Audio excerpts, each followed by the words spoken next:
I'd saved up for 2 years to take my first solo trip at 24. I wanted adventure and something different. So I picked Brazil because I'd always been obsessed with the rainforests and beaches. I flew into Sao Paulo in July.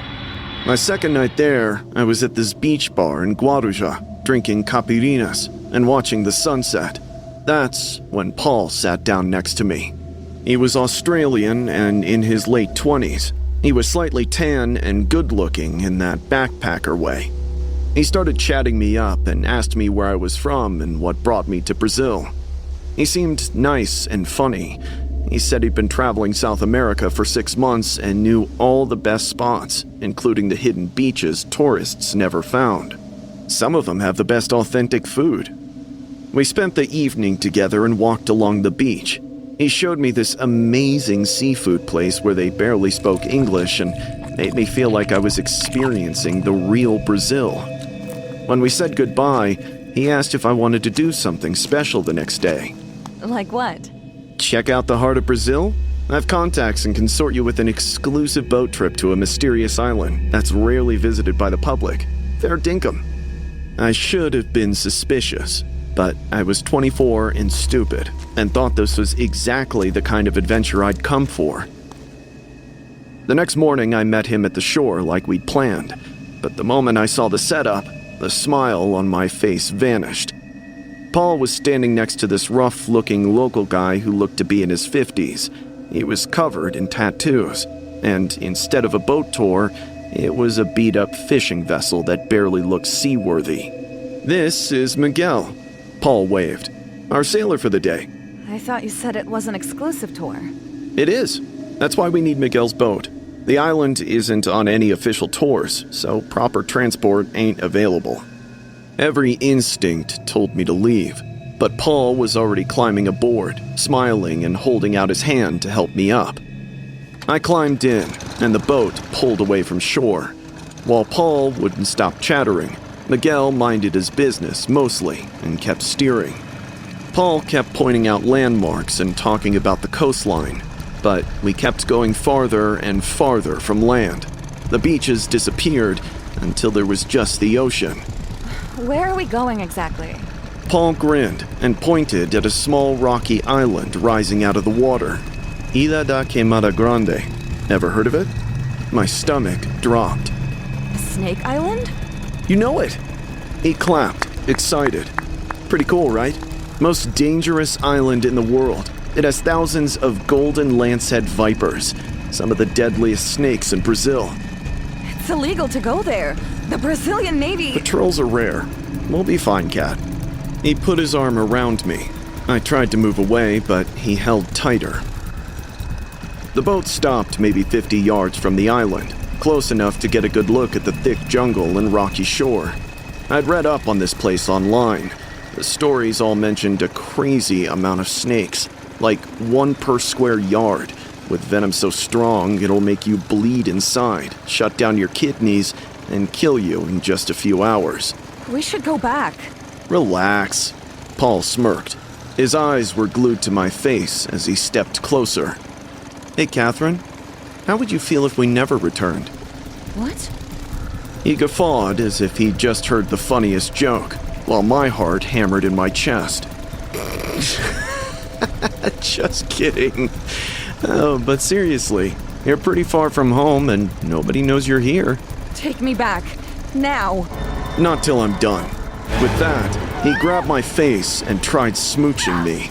I shoved him away and slapped him hard. His expression darkened instantly. The smile vanished and his eyes went cold. Big fucking mistake. He grabbed my shoulders and I totally freaked out, trying to get away, but he was way too strong. Paul shoved me so hard that I flipped right over the side into the super cold, salty water. Miguel didn't even blink. I finally popped back up, coughing and sputtering. Help! Please! The boat was already moving and pulling away. Paul was leaning over the side. Good luck with the snakes! I tried to swim after them, but couldn't. The current was too strong. As the boat disappeared, I turned toward the island.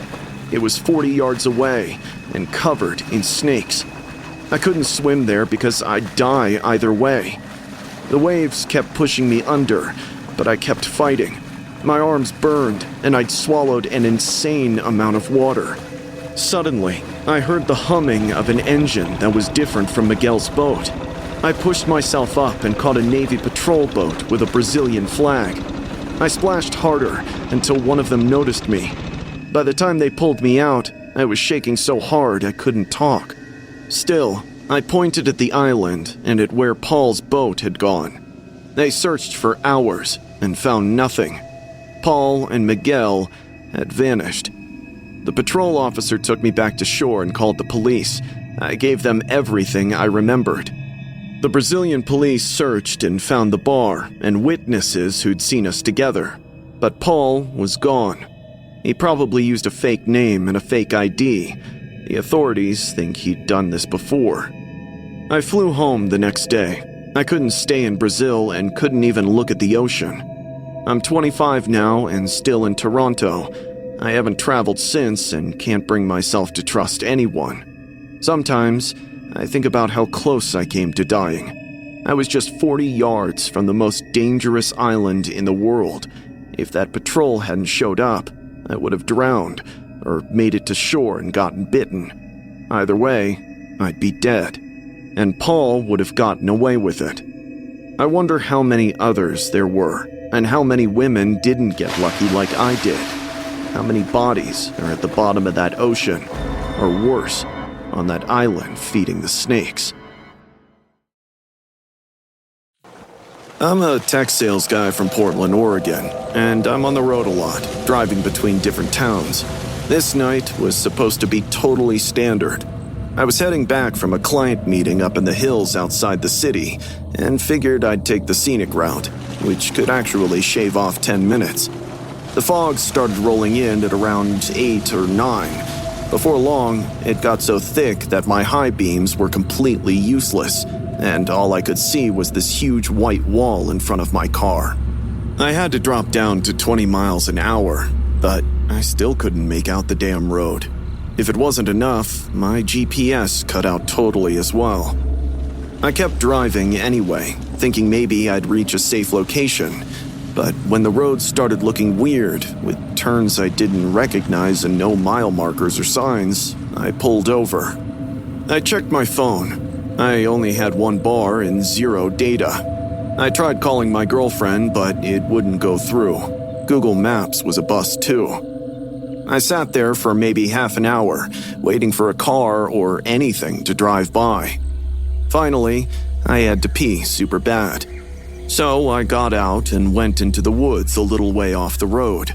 I found a tree and started going. All of a sudden, I heard digging, with metal hitting dirt in a rhythm close by. I zipped up and moved toward the sound. Through the fog, I saw a man, maybe 40 yards away, digging a pit that was deep and already waist level. Next to the hole was a sack that was big and heavy looking, with dark stains on the fabric. My blood went cold. I ducked behind a cluster of trees and watched. The guy scrambled out of the hole and headed straight for the sack. He grunted while he hauled it to the edge. The sack dropped into the pit with a wet thud, and dark liquid started oozing out. The guy stood there for a second, staring into the hole, wiping his hands with his jeans. Suddenly, he stiffened and slowly turned his head to stare right where I was hiding. I instantly dropped flat onto the ground behind a bush and held my breath. I could hear slow footsteps coming toward me through the leaves and the fog. He stopped some 10 feet away from me. I could hear him breathing hard. My heart was pounding so loud I was scared he would hear it too. "I know someone's watching me," he grumbled, scanning the surroundings. I covered my mouth and prayed he wouldn't see me.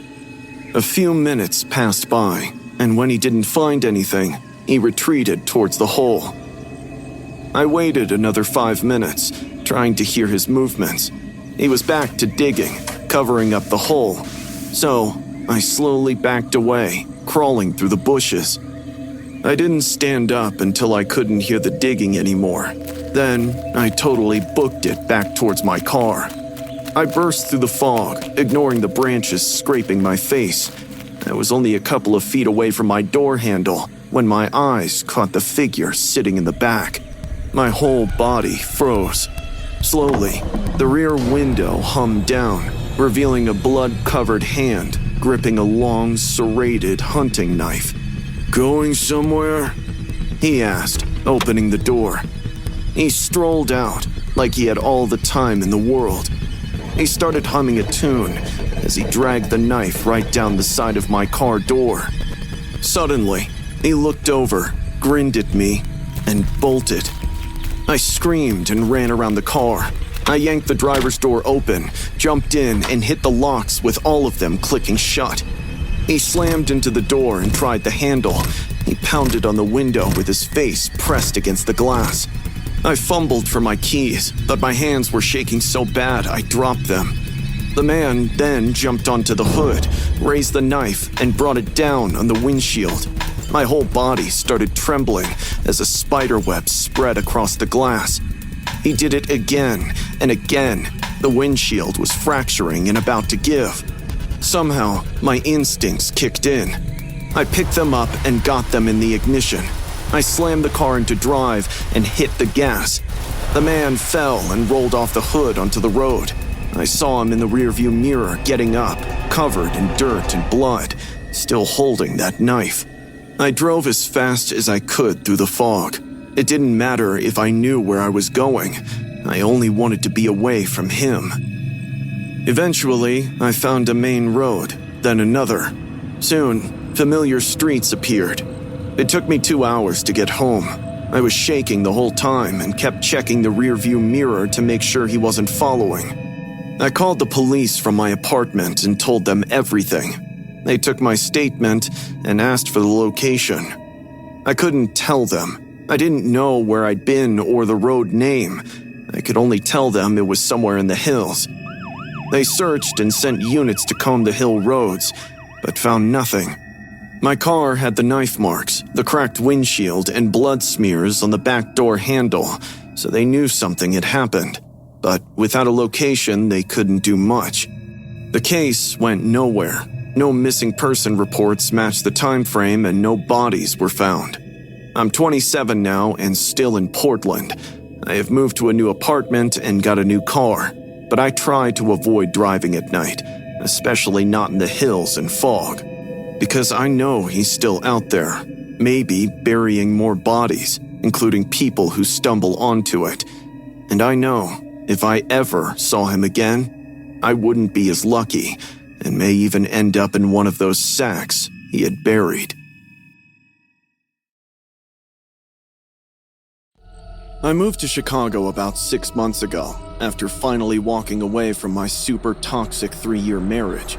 The whole divorce was a complete disaster. My ex, Derek, tried every trick in the book to keep tabs on me. He showed up at my job and actually followed my car. After the nightmare I'd been through, I seriously needed a fresh start to pull my life back together. That Friday night, I hit up this club downtown with a few friends from work. After a few drinks, my boss dragged me to the floor, and I started swaying to the music. I was laughing, trying to have a normal life for once. It felt so damn good to be out and feel totally free, not having to answer to anybody. But the whole time I had this weird, creepy feeling, like someone was watching me. I kept looking all around the club, checking faces, but I didn't spot anyone I knew or anyone from my past. I just figured I was being paranoid. It was the old habits from the marriage, I guess. Around 1 a.m, I took an Uber home. I was tired and a little tipsy. After kicking off my heels and securing the door chain, I was preparing for bed when a soft knock interrupted my preparation. My stomach dropped. Nobody should be knocking at 1 a.m. I walked quietly to the peephole, looked through, and froze. Derek was standing outside with a half-finished bottle in his hand. I hadn't seen him in 6 months. His eyes were bloodshot and puffy, and his hair was messy. He looked like he hadn't slept in days. He was staring straight at my door. I backed away without making a sound. My heart started pounding. How did he find my apartment? "Open up, Lena. I know you in there," Derek said through the door. His voice was tight and controlled, like he was forcing himself to stay calm. "I saw you at the club tonight. He is your boss, isn't he?" I felt sick. He'd been there, watching me the whole time. That feeling I had all night wasn't paranoia. It was real. I'm not opening the door. You need to leave, right now. "Damn right I would. You were practically crawling all over him," Derek sneered, giggling like some crazy teenager. "How much is he paying you to hook up? That's your entire job profile, isn't it?" Go away, Derek, or I'm calling the police. "Call the military for all I care. Nobody would save you. I saw you with my own eyes. You think I'm stupid? You think I don't know what you've been doing behind my back?" His tone was spiraling, going from that forced control to completely erratic. I could hear him breathing hard on the other side of the door. My hands were shaking as I grabbed my phone and called 911. When the operator answered, I made sure my voice was loud enough for Derek to hear. But he didn't back off. Instead, he hurled the half-finished bottle at the door, smashing it into pieces before he started hammering the door so hard I seriously thought it had come off the hinges. "Let me in! I'll freaking show you!" All of a sudden, he stopped banging and started laughing like a maniac. Right after that, he started bawling. "Why did you leave me, Lena? I loved you so much. I gave you everything I had. Why wasn't I enough for you?" Then he was back to yelling again, totally screaming crazy stuff. He'd say sorry and then immediately call me a whore. He'd beg me to open up and then threaten to smash my head with a hammer. I could hear my neighbors opening their doors and asking what was going on and telling Derek he needed to leave. Derek ignored all of them and kept ranting at my door. Right then, a siren wailed in the distance and got closer. Footsteps running up the stairs and voices in the hallway told Derek to step back, calm down, and put his hands behind his back now. I looked through the peephole again. 2 officers were restraining Derek. He was resisting, but weakly, like he didn't really care anymore. And the whole time they were putting handcuffs on him, he was smiling and staring at my door, where he knew I was watching. His smile made me feel sick. One of the officers knocked on my door and identified himself. I opened it with the chain still on. He asked if I was okay and if Derek had hurt me. I said no, and he never got inside. The officer said they were arresting him for disorderly conduct and harassment and asked if I wanted to press charges. I said yes. They took Derek away, but he kept looking back at me, still smiling and staring, even as they put him in the police car. I locked the door and put a chair against it, even though I knew Derek was gone. The next morning, I went to the courthouse and filed for a restraining order. Derek was released on bail that same day. The restraining order requires him to stay at least 500 feet away from me, but I know it's just a piece of paper, and 500 feet won't ever be enough. It's been a couple of months now, and I've changed states again. I don't go out anymore. I changed numbers and kept a distance from my old friends so he doesn't know where I live and work. Because that night taught me that Derek isn't going to stop. He's obsessed, and a restraining order won't protect me if he decides paper doesn't matter anymore. Bernie was my favorite cousin, because he was the only one who didn't treat me like a baby at 11. So, when he said we should prank our parents on April Fool's Day, I didn't even need convincing. Bernie's pranks were always the best. Last year, he'd put plastic wrap under the toilet seat, and his dad fell for it. We laughed about that for months. This time, we were keeping it simple. My uncle's farm had this massive corn maze that they opened every October. In April, the corn was already 8 feet tall. Bernie said we'd sneak out, hide in the maze, and watch our parents freak out. They'll be running around, screaming our names like idiots. he said, giggling. That evening, when our folks were laughing, having dinner and wine, Bernie grabbed my arm and whispered it was time. We slipped out the back and ran across the field, giggling. The maze entrance was maybe 200 yards away, far enough they wouldn't hear us. It was the weird time right before it got dark, when everything looked gray. The corn was rustling in the wind, and the maze was bigger than I remembered. The paths were narrow, and the stalks were towering over us. We turned left, right, and left again. Bernie kept saying we needed to go deeper. Around the next turn, I got a pebble in my shoe, digging into my heel. I was hopping on one foot when I heard the rustle. My heartbeat picked up. I stopped hopping and listened. Hear that? I asked Bernie. He too stopped and listened to the soft padding of footsteps coming from somewhere behind us in the maze. Probably just a farm worker, Grace. Bernie shrugged. Come on, let's hide and scare whoever it is. We ducked around a corner and mashed ourselves against the corn. The stalks were rough and scratchy, smelling like dirt and fertilizer. The footsteps got closer. They sounded slow and dragging, like the person was either hurt or wasted. When they got really close, Bernie gave me a thumbs up as we waited. Suddenly, a guy rounded the corner and stopped only a few feet away. He was really tall, maybe as tall as my dad, and had on this dirty flannel shirt. His gray hair was sticking up all over the place, and he was carrying a huge machete that I remembered seeing once in a jungle movie. Bernie and I gulped as he peered at the field without saying anything. He looked down the path before his head slowly turned, and he stared right at us. I screamed as Bernie grabbed my hand, and we took off. I could still hear the guy's boots scraping the dirt behind us, mingled with a ripping sound, as if he was slicing through the corn. We kept turning corners, and Bernie kept yanking me all the way. Suddenly, my shoe flew off, but Bernie didn't let me slow down. Behind us, the ripping got way louder. He was maybe 20 feet back.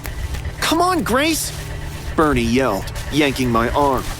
We hit a dead end with a wall of corn. We spun around, and the man was right there, blocking us in. He lifted the machete. Go through the corn! Bernie shoved me toward the wall. Push through! I started clawing at the stalks. They were super thick and cut my hands, but I kept pushing until I made a gap. Come on, Bernie!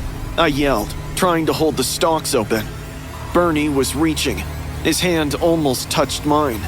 Just then, the man grabbed Bernie's shirt and yanked him back. Bernie screamed in a way I'd never heard him before. Our fingers touched before the maze consumed him.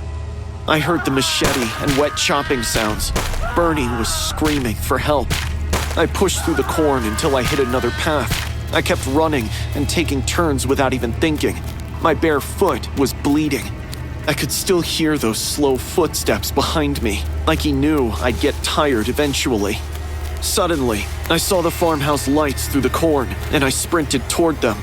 My mom found me maybe 10 minutes later, calling my name. She sounded annoyed until she saw me. I was covered in scratches, missing a shoe, and couldn't stop crying. She asked where Bernie was, and I just pointed at the maze. All the adults went in with their flashlights, yelling Bernie's name. Uncle Rob had a baseball bat. They were in there for over an hour. Still, came out with nothing. The cops showed up around midnight. They brought dogs and searched the whole maze with these huge spotlights. They found Bernie's backpack near the dead end. His phone was in it. They also found 4 fingers lying in the dirt nearby. They never found the rest of him. They couldn't find that man either. My uncle said there weren't any workers on the farm that day. I told the police everything. They searched everywhere, but nobody in the town had heard anything about Bernie. My uncle shut the maze down. He plowed the whole thing under 2 weeks later. Bernie's still missing. The case is still open. They have his fingers in evidence, and that's all they have of him. It has been nearly 5 years since that April Fool's Day. I still have nightmares about Bernie's hand reaching for me, about that wet chopping sound, My therapist says I have PTSD, says I was just a kid and there was nothing I could have done. But she didn't see Bernie's face when that man grabbed her, didn't hear him scream my name. Sometimes I wonder if the man's still out there, waiting in some other corn maze on some other farm, looking for kids who think pranks are funny.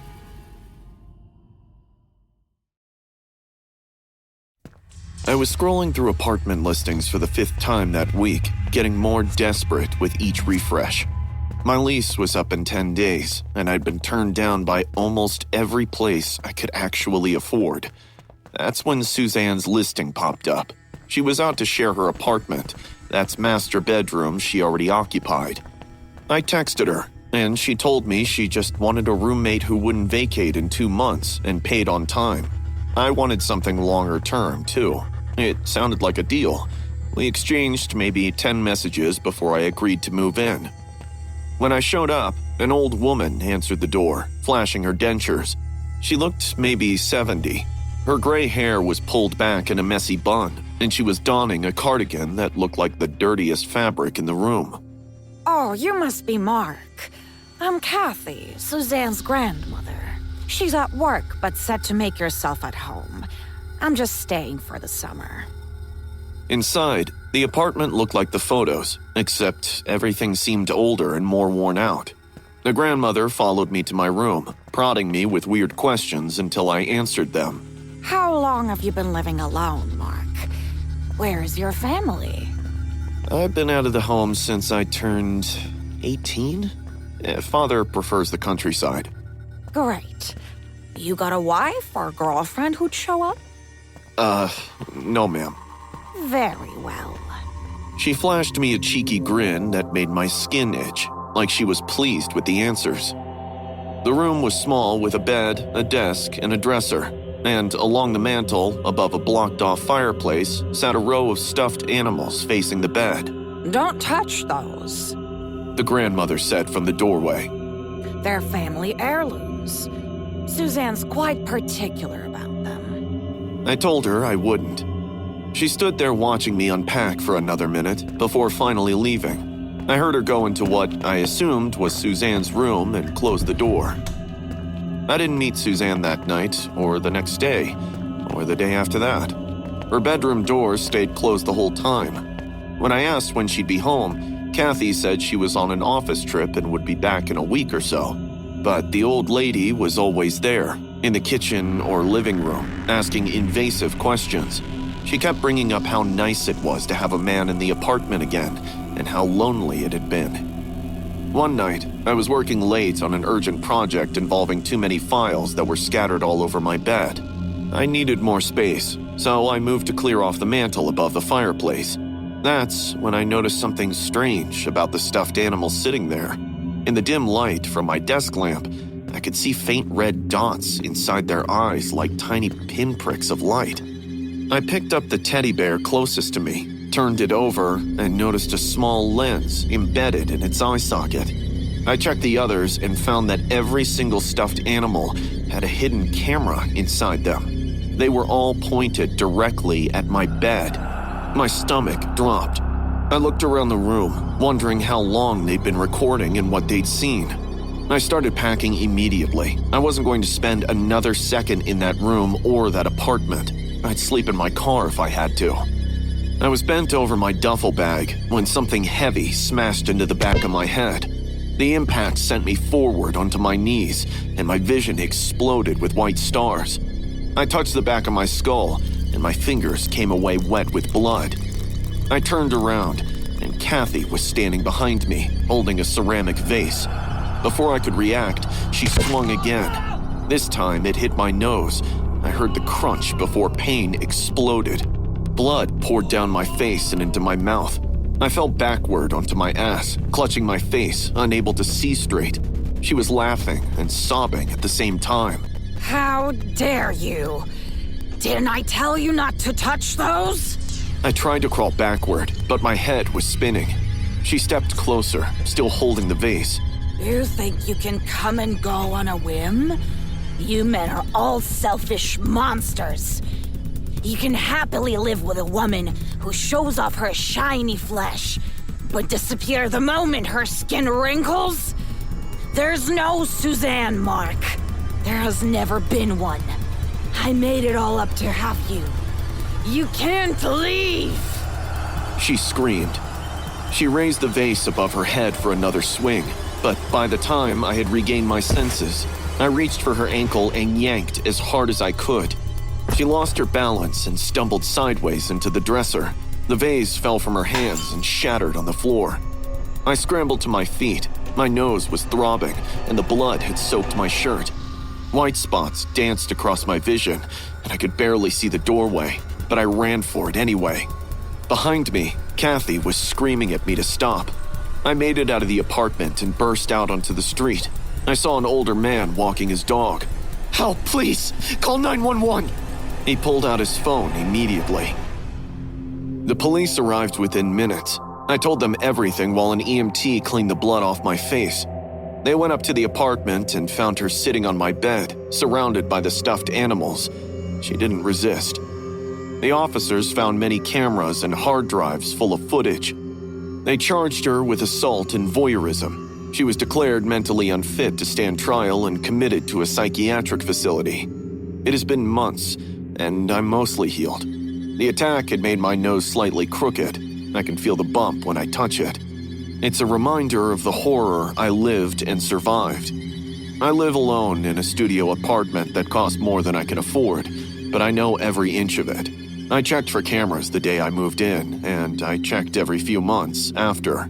Because I know that loneliness can turn people into monsters, that the people you're talking to online might not exist, and a whole life can be fabricated just to trick you into walking through a door you'll regret opening. I wonder what would have happened if she'd hit me harder, if I hadn't grabbed her ankle in time. I'm grateful I never had to find out. I live in Bakersfield, California. It's a small city off Highway 99, where nothing interesting ever happens, which is why what went down at that McDonald's still messes with my head. It was late March. My buddy Samson and I were driving back from Fresno after visiting his sister. Around 11:30 p.m., we got hungry. Samson is the kind of guy who can't go more than 3 hours without eating or he gets cranky. So, when we saw the golden arches of McDonald's glowing off the highway, he made me pull in. The parking lot was empty, except for our car and another beat-up Honda near the dumpsters. The drive-thru was still open, though. I pulled up to the speaker, but couldn't hear a presence. "Hello?" Samson leaned over me. "Anyone there?" We got static as a reply, before running footsteps echoed.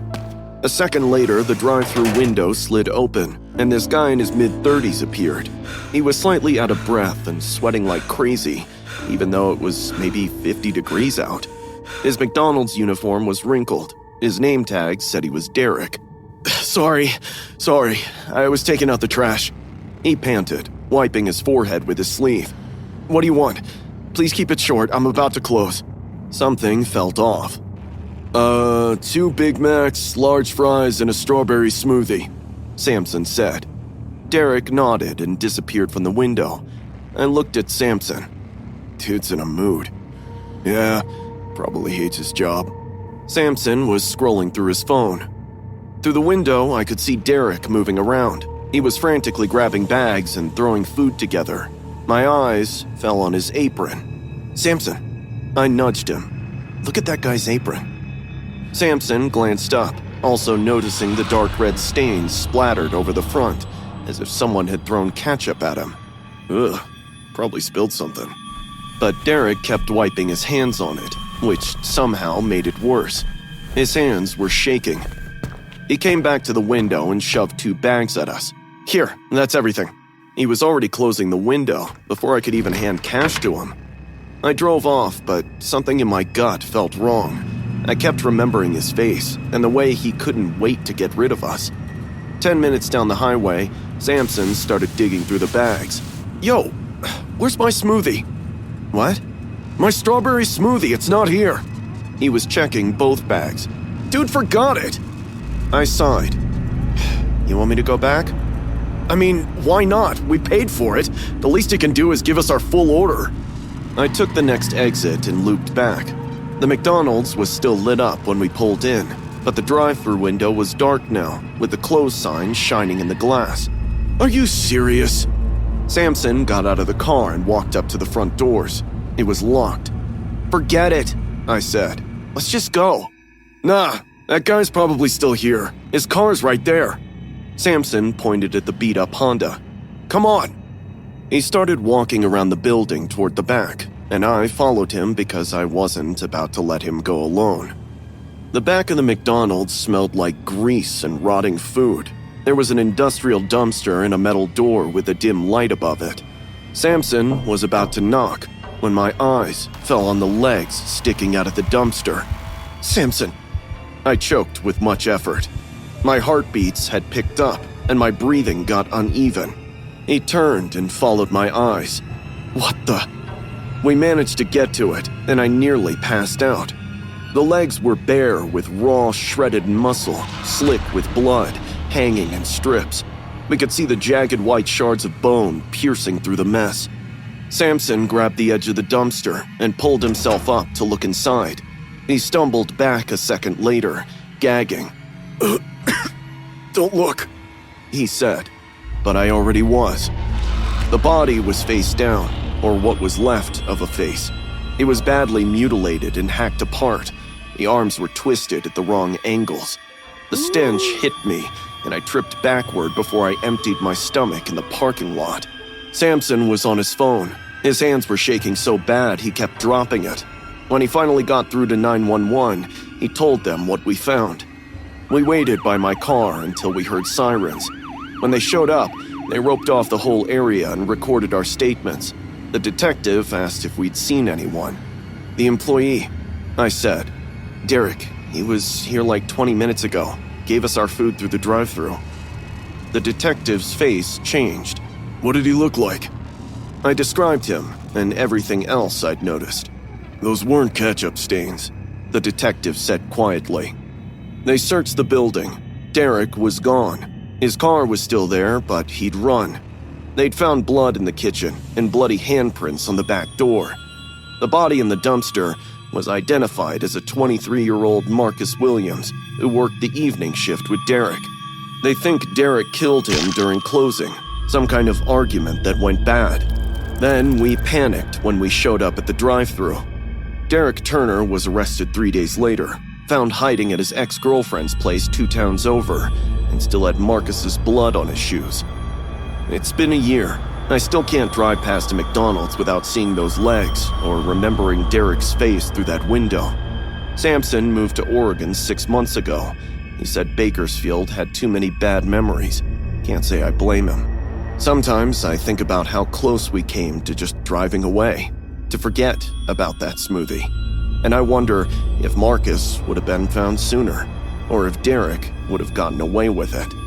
But mostly, I just think about how we ordered burgers from a guy who just murdered his coworker, how he handed us food with hands that still had blood on them, and how I almost didn't notice.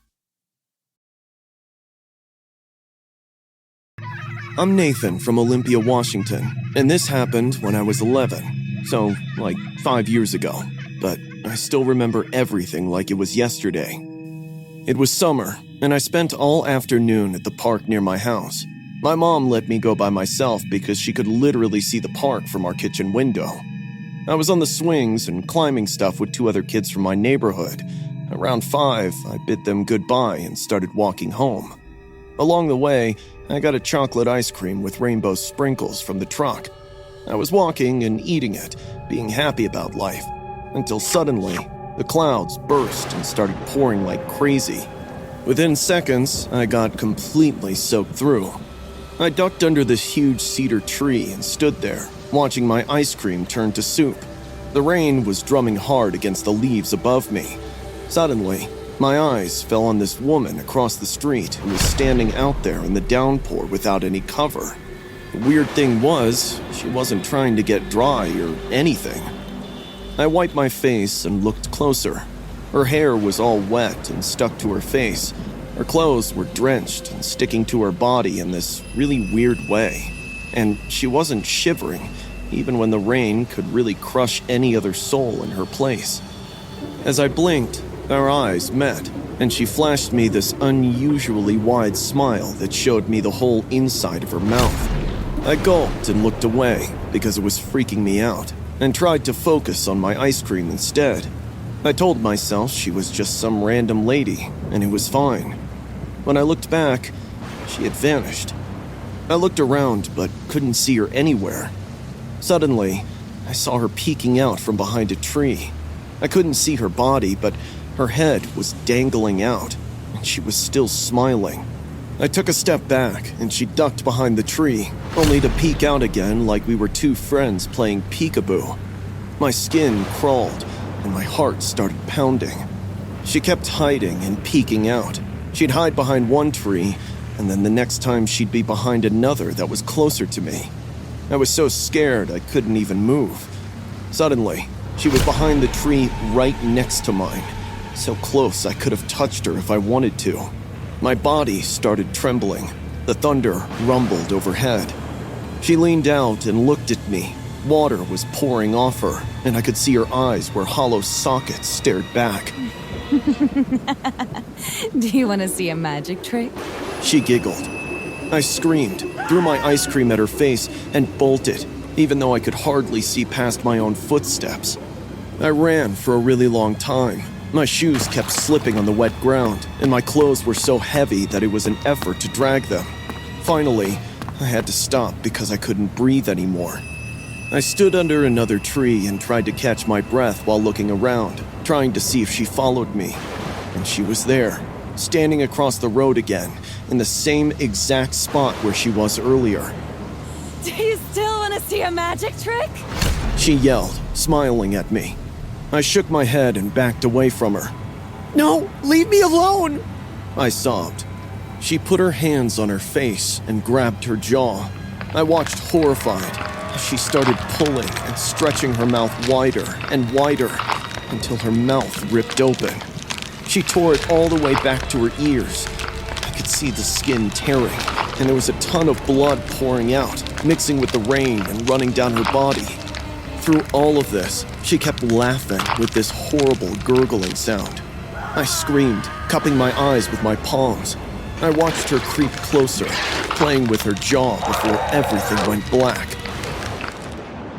When I woke up, I was on the ground in the mud. This older guy was standing over me, looking really worried. "Kid, are you okay? Can you hear me?" he was saying. I sat up and looked around. The rain had stopped, and everything was quiet with just puddles everywhere.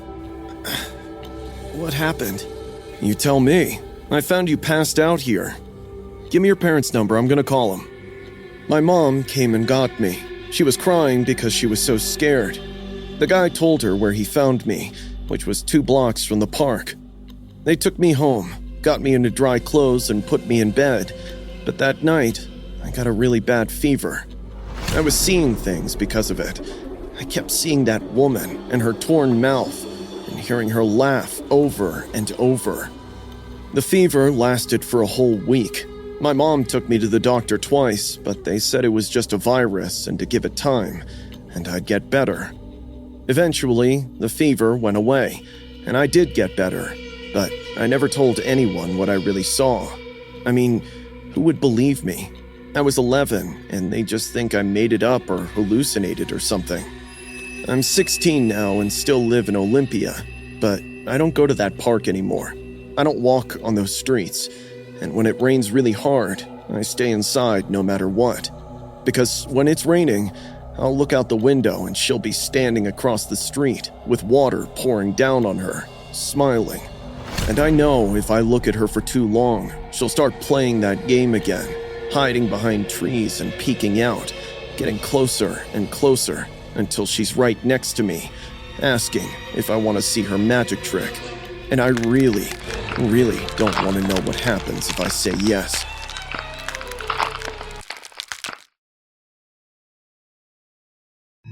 Olivia and I had moved out to Boulder, Colorado, trying one last time to save our train wreck of a marriage. It was Olivia's idea. She said living in a new place, surrounded by mountains and calm, would give us a fresh start. But the train had already derailed, and no matter how hard we tried, it kept derailing for the worse. Even in Boulder, we were always constantly fighting about something or other. The final straw went down in March, right after I got back from work. A little tiff blew up into a full-on nightmare fight. She was crying and I was yelling. The insults, they were nasty. She called me a selfish jerk, and I shot back with crazy. The whole thing totally wrecked us. I'm over it. I can't take this crap anymore. With the last word, she grabbed her keys and bailed. Fine, leave. See if I care. She slammed the door so hard that a picture frame fell off the wall. I heard her car start and listened to the tires screech as she peeled out. I figured she'd be back, same as always, after spending a night at her sister's to chill out, ready to hash things out in the morning. But she never showed up. The next day, my call went straight to her voicemail. I texted her and got nothing. When I called her sister, I found out Olivia wasn't even there and hadn't been. By day 3, I was getting worried and filed a missing person report. The cops didn't seem too concerned, though. They said couples fight and she probably just needed space, and told me to check back in a week. On the 5th night, I came home to a small, plain cardboard box sitting on my doorstep. My name was scribbled on it with a black marker, and there was no return address. I grabbed it and took it inside. When I finally popped the box open, I got hit with a wave of major dread and panic. Inside was a lock of long, dark brown hair, definitely Olivia's. They were completely soaked in a sticky red mess that looked like blood. My hands started shaking, and I called the police immediately. When I showed them the box, they took it for evidence and started treating Olivia's disappearance more seriously. 2 days later, another package arrived. This one was bigger and heavier. I didn't want to open it, so the detective did. His face went white as a sheet as he pulled out a finger, severed clean at the knuckle, and wearing a silver band with a small diamond that I knew too well. I'd slid it on Olivia's finger on our wedding day. I threw up right there on the porch. The detective called for backup. Over the next week, more packages kept coming. Each one was more messed up than the last. I'd gotten a piece of torn clothing, a bloodied earring I knew, just a non-stop nightmare getting worse and worse. The police started looking at me differently and asked me pointed questions. Where was I the night she left? Have we fought before? How often? Did I have life insurance on her? Had I ever been violent? They told me I was the last person to see Olivia alive, and the husband's always the prime suspect in these cases. They searched my house top to bottom, took my clothes for testing, and swabbed my hands for gunpowder residue, even though no gun was involved. I hired a lawyer who told me not to say anything without him present. Then, the lab results came back, and the detective showed up at my door. The body parts don't belong to your wife. What? DNA doesn't match Olivia's. They belong to a woman named Ellie Hoffman, who went missing 3 weeks ago during a solo hiking trip near El Dorado Canyon. I couldn't process it. I don't understand. Someone's been sending you pieces of Ellie Hoffman's body, made to look like your wife's. Nausea hit me. I couldn't even take her name. The detective nodded anyway. We think your wife is still alive, Mr. William, and we believe she murdered Ellie Hoffman. They found Ellie's body 2 days later in a shallow grave in the mountains. She'd been mutilated and was missing the parts that had been mailed to me. Cause of death was blunt force trauma to the head. Olivia's car was found abandoned at a trailhead near where Ellie went missing.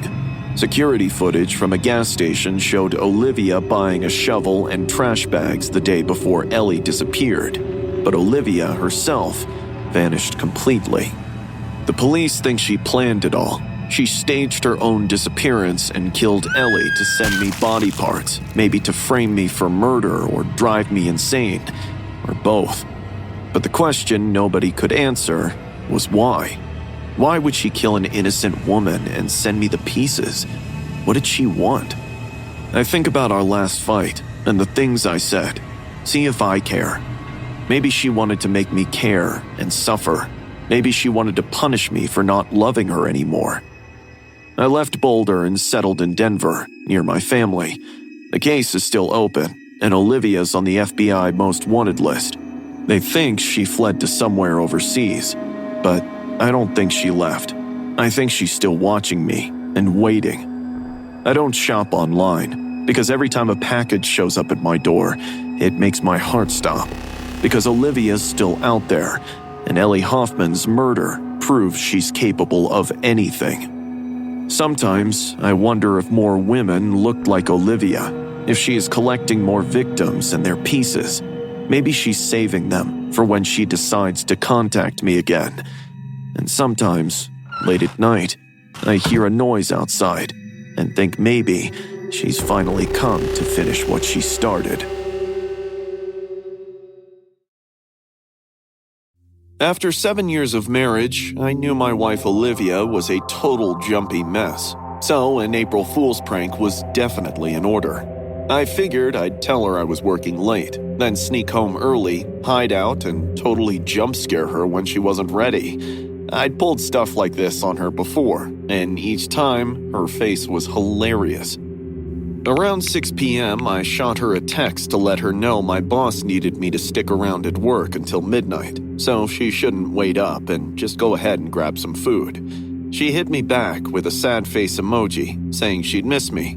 I felt a little guilty, but my brain was already busy figuring out where I was going to hide once I got home. Maybe the shower curtain or the bedroom closet. I left work at 9:30 and drove home grinning like an idiot. I parked down the street so she wouldn't hear my car, then walked up to the house, trying not to laugh. It was just past 10 when I unlocked the front door. Inside, the living room was dark. I figured she'd gone to bed early and started heading up the stairs, but stopped dead in my tracks when I heard this soft little laugh that sounded like Olivia's coming from the bedroom, followed by deep masculine murmurs. I strained my ears and listened again. It wasn't a mistake. My heart started hammering in my chest. I crept up even quieter. The bedroom door was slightly open, with only a tiny bit of light spilling out, and as I got closer, I could clearly see a man's toes tangled with Olivia's painted ones. My throat closed up as I pushed the door open. Inside, Olivia was in our bed with a guy I'd never seen before, with sheets tangled around them. They both jumped out of the bed the moment they saw me. Mark! Olivia stammered. What the fuck? My voice came out strangled. The guy scrambled out of bed and started grabbing his clothes. Olivia was trying to cover herself with a sheet, saying my name over and over. Mark, please let me explain. I'm done. We're done. Get the fuck out of my house. I pulled out my phone. I'm calling my lawyer and your mom and everyone we know. They're all gonna know your true face. I won't spare either of you. Olivia's face went from panic to pale. She looked at the guy who looked back at her. In seconds, he was across the room, seizing my wrist. He twisted my arm behind my back, and my phone dropped, clattering onto the floor. What are you doing? Let go of me! I tried to pull away, but he was way stronger. Olivia hurriedly grabbed my phone and hurled it against the wall. We can't let him tell anyone, Spencer. Do you understand? The way she talked, plus the look on her face, immediately made me get what was going on, and my heart just totally stopped. Olivia, what the fuck are you talking about? I was yanking against the guy's grip. He tightened his hold, and pain shot up my arm. I'm sorry, Mark. I'm so sorry. But she didn't look sorry. She looked scared and desperate. The guy shoved me forward. I hit the dresser so hard, white spots danced in my vision. Before I could turn around, his hands were on my throat. I couldn't breathe. I clawed at his fingers, but they were locked. My vision started going dark around the edges. I threw my weight sideways. We crashed into the nightstand. The lamp fell and shattered. His grip loosened for a second, and I sucked in air and screamed, "Help! Somebody help me!" He grabbed me again and slammed me against the wall. My head cracked against the drywall, and everything went white. Shut him up! Olivia was yelling, panicking. I kept screaming as loud as I could. "Help! They're trying to kill me! Someone call 911!" His hands were back on my throat, squeezing harder. I was hitting him, but he wouldn't let go. My lungs were burning, and my eyes started closing. Right then, someone pounded on the front door. "Police, open the door!" His hands released. I collapsed, gasping and coughing. "Come on, we have to go, now!" He grabbed Olivia's arm and they bolted out the back door. I could hear their footsteps fading out in the yard. The banging on the front door got louder. I crawled into the hallway and yelled that I was opening it before I finally got the door unlocked. It wasn't the cops. It was my neighbor Jerry and his wife Linda, plus Mr. Patterson from right next door. They all looked totally freaked out. "We heard screaming," Jerry said. "Are you okay? Where's Olivia?" I pointed at the back door. Jerry bolted over to check it out, while Linda called 911, and Mr. Patterson helped me sit down. The real police showed up 10 minutes later. They checked out the house, the yard, and the whole neighborhood. Olivia and the guy were long gone. I told them everything. I did my best to describe the guy. They put out an alert for Olivia, checked her phone and bank records. She pulled out $5,000 that afternoon. Her car turned up 3 days later at a bus station 2 states away. She's been gone for 8 months. The police think that she and the guy had been planning to run for a while, and my showing up early ruined it. Or maybe they would have waited until I came home at midnight like I said I would, dealt with me and made it look like something else. I'm 32 now and relocated to a different state. The cops say Olivia's still out there and they're still looking, but the detective who calls me every few months sounds less sure each time. Sometimes I wonder if she thinks about that night, whether she regrets it or whether she's just glad I survived so she's not wanted for murder. I still don't know which one I'm hoping for. When I left foster care and managed to enroll at the College of Charleston, I had no idea I'd meet someone like Ryan. He was charming, successful, and always knew the right thing to say at the right times. We dated for a year before deciding to tie the knot and move out to Ryan's hometown in Arizona. At first, married life was totally chill. Ryan made a great first impression. His coworkers thought he was super smart, and our neighbors saw us as the perfect couple. But about 6 months in, his whole attitude changed. He started dictating everything from what I wore to who I could hang out with and where I went. He tracked my phone, checked my emails, and demanded I call him every single hour when I wasn't home. "It's because I love you and want to keep you safe," he'd say, pressing my hand too hard sometimes. So when he slapped me for the first time, I definitely didn't see it coming. As I sat down crying on the floor, tasting blood in my mouth, Ryan continued explaining how much he loves me. He brought me flowers and said it would never happen again. But it did. He was always super careful though, making sure he never left any bruises in visible places. I knew divorce wasn't going to be my way out. Ryan would drag the whole thing out, making my life hell, or maybe even off me before he'd let me walk away. So I decided to just disappear instead. It took 3 months of planning. I saved cash from grocery money Ryan never checked, created a fake ID through a friend from foster care, and found a place to go where he'd never look. One night, when he was asleep, I threw my scarf at the local river and ran away, staging that I'd drowned intentionally. My bag with clothes and cash was already hidden in bushes on the beach where I'd planted it days before. After a 2-day search came up empty, the Coast Guard declared me missing and, eventually, dead. My husband, Ryan, totally nailed the role of the heartbroken widower at my memorial. I watched the news coverage from a motel room, already a few states away. I settled down in Asheville, got a gig at a coffee shop, and rented this tiny one-bedroom apartment right above a used bookstore. 4 months zipped by, and I started feeling pretty safe. I was making friends, laughing again, and actually daring to think I'd truly pulled it off.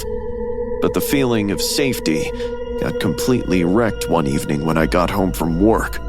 The second I unlocked my apartment door, I knew something was super wrong. The kitchen chairs were pushed in and perfectly aligned with the table. Every single chair was exactly the same distance from the edge. That was one of Ryan's habits that he'd do every night before bed. My stomach dropped, and my heart started pounding. I turned to run, but he was already blocking the door. Funny how, after all these months, you can still tell it's me. I knew we were soulmates. Ryan chuckled, stepping closer. He was wearing a suit and tie, as if he'd just come from work. How did you... What, you think I wouldn't? You're my wife. He smiled, stepping closer. I'm not your wife. Your wife is dead. You faked your death. He snapped. You betrayed me and humiliated me and made me grieve. He kept walking toward me, and I backed toward the wall. We're going home, Emma. You've had your little tantrum, and now it's time to come back. I'm not going anywhere with you. His face changed, and the smile disappeared. Yes, you are. He grabbed my arm and slapped me twice. I screamed and yanked away. He grabbed me so hard his fingers dug into my flesh, and blood oozed out. I swung my purse at his face and hit him hard enough to make him let go. I ran for the door, but he caught me and threw me against the wall. My head cracked against the drywall, and it started bleeding. He yelled, repeatedly smacking my face and dragging me. I fought back and kicked and scratched his face until I drew blood. We crashed into my coffee table, and it flipped over and shattered. I grabbed a piece of broken wood and swung it at him, but missed. Help! Someone help me! I screamed as loud as I could. Ryan's hand went around my throat and started squeezing. I couldn't breathe, and everything was going dark. Right then, someone started pounding on my door. Open up! Ryan froze, and his grip loosened. I sucked in air, and the pounding got even louder. This is the police! Open the door now! The door burst open. My landlord, Mr. Patterson, heard the screaming and called 911. 2 cops rushed in and pulled Ryan off me. He was screaming that I was his wife, and that I'd faked my death, and that he had rights. They slammed him against the wall and cuffed him. I sat on the floor, trying to breathe with blood on my face and bruises already forming on my neck. Ryan was charged with breaking and entering, assault, and attempted kidnapping. The Charleston police added charges for filing a false missing persons report when they found out I'd faked my death. In the end, Ryan got 5 years. I'm 30 now and still living in Asheville. I have a different apartment, a new job, and a restraining order that'll last until Ryan's in his 50s. I know it all sounds like a movie, but it was 10 times more horrific than a movie. Remember the movie of Julia Roberts, Sleeping with the Enemy? Well, I have first-hand experience in that.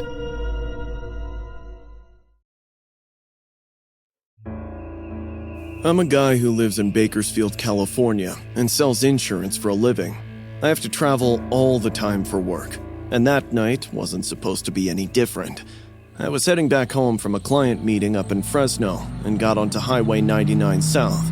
If you've never been, Highway 99 is seriously isolated, with only flat farmland on both sides and total darkness for miles. But I'd made plenty of trips through the route to feel comfortable. Around 10 at night, both my front tires blew out. The car swerved and I had to fight the steering wheel to pull over. When I finally got out to look, it was bad.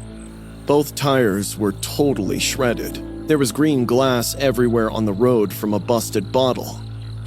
Some drunk dude probably tossed it out their window and it smashed right in my lane. I, of course, had only one spare, so I called 911. They patched me through to a tow company and the guy said it'd be at least 45 minutes, so I had no other option but to wait. Leaning against my car, I lit up a smoke and stared at the natural moonlight dancing on the swaying fields and trees. Suddenly, I got the creeps, like someone was checking me out. Thinking maybe it was the ambiance, I got in the car and started scrolling on my phone. After about 15 minutes, all that soda and caffeine needed to come out. I headed for the nearest tree and started going. All of a sudden, I heard rustling behind a bush, maybe 20 feet away. I stopped midstream and turned around. I felt as if a shadow had ducked under. My mouth dried up. "Hello?" I called out.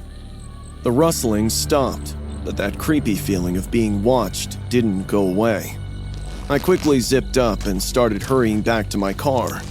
Right on cue, I heard footsteps echoing behind me, matching my pace exactly. I stopped and turned around. The road was empty in either direction. As I sped up, the footsteps quickened too. I sprinted to my car, yanked the door open, jumped in, and locked all the doors. I sat there, breathing hard with my heart pounding in my chest. I scanned the dark surroundings through the window, but everything seemed normal. I waited with my heart in my mouth for someone to jump on my car, smash the window, and attack me. After 10 minutes, nothing happened. I began to relax, laughing at my own foolishness. It was probably just an animal, maybe a coyote. I realized I still had to pee. I hadn't finished, and the fear had only made it worse. I looked around one more time before I opened the door. This time, I stayed close to the car, walking to a different tree right next to the road where I could see everything. I stood under the tree and one last time took a good look at my surroundings. The road was completely empty. No cars, no sign of the creepy guy. I sighed in relief and unzipped my jeans to empty my bladder. I had just begun to pee when I felt a cold shiver at the back of my neck like something bad was about to happen. Suddenly, a chuckle echoed from somewhere above. I froze and slowly looked up. A man was crouched on a thick branch directly above me, maybe 8 feet up. He looked insane, with buzz-cut hair, bulging out eyes, and strands of wires hanging straight from his skull. It was horrifying, because once I noticed closely, I realized the wires were sewn inside his head intentionally.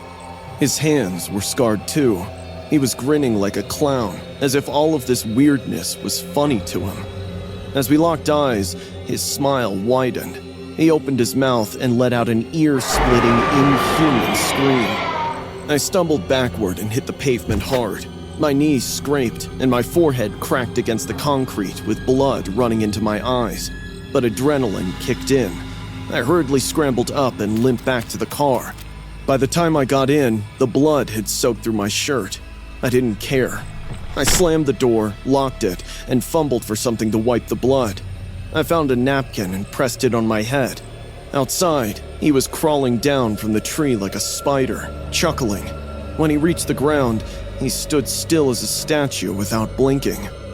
My fingers curled around my phone. I had to dial 911, but I was so shaken I couldn't punch the keys or look away. My heart was hammering in my chest as I waited for him to come get me, but he didn't move an inch. I don't know how much time had passed before headlights flooded down the highway and a tow truck honked, making me jump out of my skin. The truck pulled up behind my car, and the driver got out. He was a big guy in overalls who looked normal and safe. "You the guy with the blown tires?" he called out. I nodded, still trembling, and pointed a shaky, bloodied finger where the man had stood. "What?" the tow guy grumbled. When I looked at where the man had been standing, the space was empty. He... I sobbed, shaking my head. "You okay? You're bleeding." I nodded again, unable to form words. He helped me with the first aid, hurriedly hooked up my car and loaded it on the flatbed. I rode in the truck with him and kept looking out the window for that man, those wires, and that face. I never saw him and never told the driver what happened. He wouldn't have believed me anyway.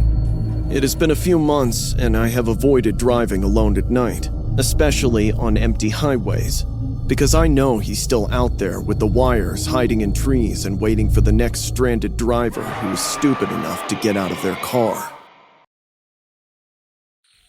I'm from Tacoma, and I've lived in the same neighborhood long enough that walking home alone at 11 at night wasn't something I even thought twice about.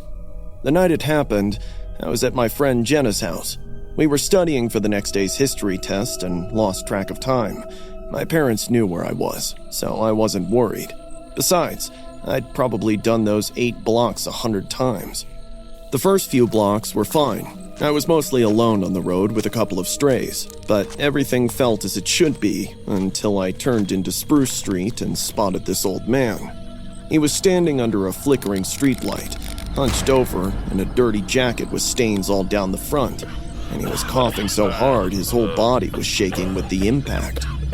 Figuring he could be a sick hobo, I kept walking. I was only some feet away from him when he bent over and spat on the sidewalk. Even from 20 feet away, I could see it was dark and thick against the concrete and smell the awful copper. I put my head down and walked faster. I wasn't going to look at him. I was just going to get past him and keep going. But I did look. I don't know why, and when I glanced up, he was already staring right at me with this huge, shady smile that shook me to the bone. I could see blood on his teeth that was dripping off his chin, and his tongue was the color of grass. I got past him as casually as I could manage and turned onto Oak Street. I kept walking. I told myself he was just some sick homeless guy and it was fine. Suddenly, I heard footsteps behind me, as if someone was dragging themselves. I looked back, and it was him. My breathing picked up. He was still smiling and bleeding, and he was following me at this steady pace that wasn't catching up but wasn't falling back either. My heart started hammering. I turned onto Maple Street and sped up, but the footsteps stayed the same. I kept looking over my shoulder, and he kept walking closer. Now, he was maybe 15 feet behind me. Hey, why are you following me? I stopped and turned. My voice came out smaller than I meant it to. He stopped walking and stood there swaying a little. I thought you were leading me. He coughed again and laughed at the same time, making a horrible, wet, choking sound. Before I could react, he stepped closer and whispered, Back to where you left me. I could only think of turning and bolting the fastest I could. My backpack slammed against me, and my lungs burned, but I didn't stop. I could still hear him behind me. I'd gotten so turned around I didn't even know which direction my house was anymore. Right then, my foot caught a crack in the pavement, and I went down hard on both hands. The skin on my knee sliced up, and blood oozed out of the wound. It took me a second to catch my breath. Everything hurt, and I couldn't see straight from crying. When I got up and looked back, he was there, maybe 15 feet away. He had stopped running now, and he was walking toward me. I kept going, even though my knee was killing me. Panicked, I looked around and I realized where I was. Mrs. Whitmore's house was 2 doors down from mine. I crawled to her door and started pounding on it. Mr. Whitmore opened it, looking confused and worried. Maya? I spun around and pointed at the street behind me. There's a man following me. He's right there. He's been following me for 5 blocks and he won't stop. When Mr. Whitmore peeked over my shoulder, the street was empty, except for the parked cars and the streetlights. There's no one there, honey. He was right there. He said something about me leaving him somewhere. I swear he was right behind me the whole way. They brought me inside. Mrs. Whitmore got me some water and a Band-Aid, but I couldn't stop shaking. When my dad came to pick me up, Mr. Whitmore explained what happened. My dad figured I'd just scared myself over some homeless guy and kept saying I was safe now, that it was okay. But when we were walking back to our house, I saw the footprints on the sidewalk. They were dark and wet, leading right up to the Whitmore's porch, stopping exactly where I'd been standing when I turned around. I didn't sleep that night, kept the lights on, door locked, and every time I closed my eyes, I could see that smile. By morning, the footprints had disappeared. It had rained or something, or maybe I imagined them. I honestly don't know anymore. I'm 19 now and at college in Seattle, but I think about that old man all the time. I still remember every detail, including the words he said to me. I've turned it over 1,000 times, and it still doesn't make sense. I never left anyone anywhere. I'd never seen him before that night, but he recognized me. He looked at me like he knew exactly who I was. Sometimes I wonder if he's still out there, walking those streets in Tacoma, looking for whoever he thinks I am, still bleeding and still smiling. Some nights, I hear coughing outside my dorm window, and when I get up to look, there's nobody there except wet footprints on the sidewalk leading right to my door.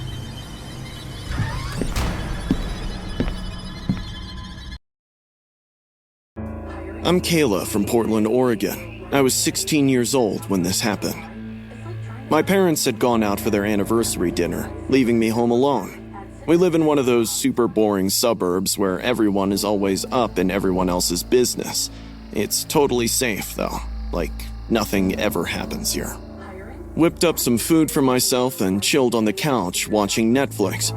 It was getting a little dull around 9:30, so I headed to my room to just mess around on my phone. About half an hour went by and I was starting to get sleepy. My eyes glanced over at my window just as the motion light in the backyard flipped on. We have this sensor light that only turns on if something moves out there.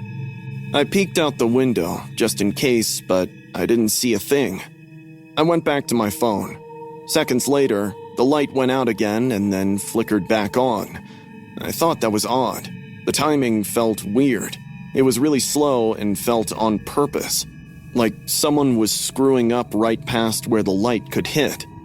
I got back up and checked out the window again. Everything seemed normal, except for the lights that kept going on and off without any reason. My stomach started doing flips.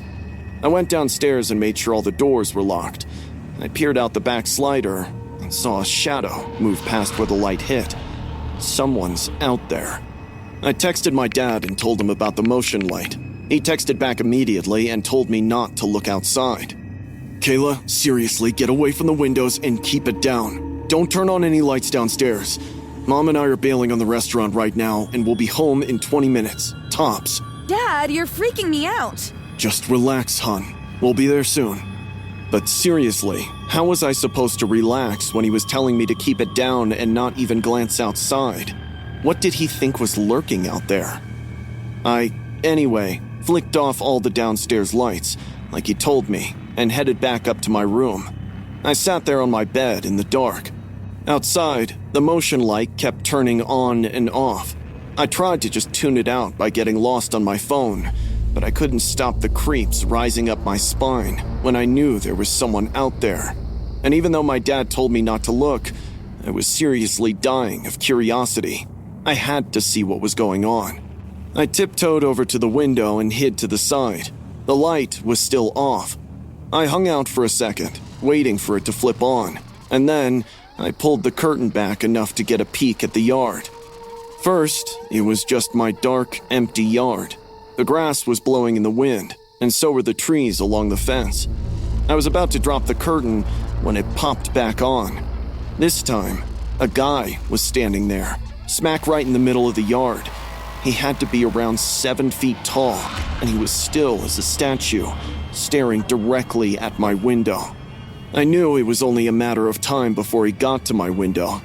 I squeezed my eyes shut and just started praying my parents would get here before he did. I could hear footsteps coming closer, then stopping right outside my window. I slowly slid the curtain and peeked out, but no one was out there anymore. The empty yard stood alone. I was confused. Did he leave? I watched the yard almost like I was looking for him, but couldn't spot any movement. I looked up, I don't know why, and the man was hanging by the window shade like a monkey, with a grin. His eyes never blinked. For a good amount of time, he hung there without any difficulty, and then dropped down on the ground, which was probably a few inches for him. He then rested both of his palms on the glass and brought his face so close to the glass that his smushed face appeared even more disturbing. I screamed and started crawling back on the floor because my legs forgot to run. The man kept touching and rubbing the glass like it was all meant for me. Then he took out his huge tongue and kept licking the glass up and down without breaking eye contact with me. I started crying, desperately waiting for my parents to come back, but the wait was long. For the next 10 minutes, the man kept circling the house, trying every door and window he could find. One thing was for sure, he was dying to get inside the house. When he started kicking and punching the back door, I lost all hope to get out of the situation without getting hurt. But suddenly, the cop car's sirens echoed. The man didn't wait a second. He vanished into the darkness, just like he came. My dad filed a report. The cops found footprints all around the house, but the man was never caught, and he never came back. As a woman, I now know what his gestures or behavior meant. But even back then, as a young teenager, I knew he wanted something from me. Something that wouldn't be consensual, from my side at least. I grew up in West Palm Beach, Florida, so naturally, most evenings were spent just chilling at the beach. I was 15 when this went down. My friends and I decided to hang out at Mar-a-Lago that Saturday night. The sun was still out when we met up, but the air was definitely starting to cool off. There were 6 of us, me, my buddy Jake, and 4 other kids from school, including 2 girls, Emma and Sophia, and 2 other guys. We were in the middle of a volleyball game when this weird middle-aged woman started hanging around nearby. She was maybe 40, with blonde hair, wearing super expensive clothes and sunglasses, even though the sun was setting. We ignored her, figuring she was just some tourist or whatever, until, after maybe 10 minutes, she walked over, grinning. Hey, kids. Beautiful evening, right? We all nodded. Nobody said much because of stranger danger and all that. The woman sat down in the sand near us and started chatting. She said her name was Patty, and she lived nearby. She asked if we lived around here and where we went to school.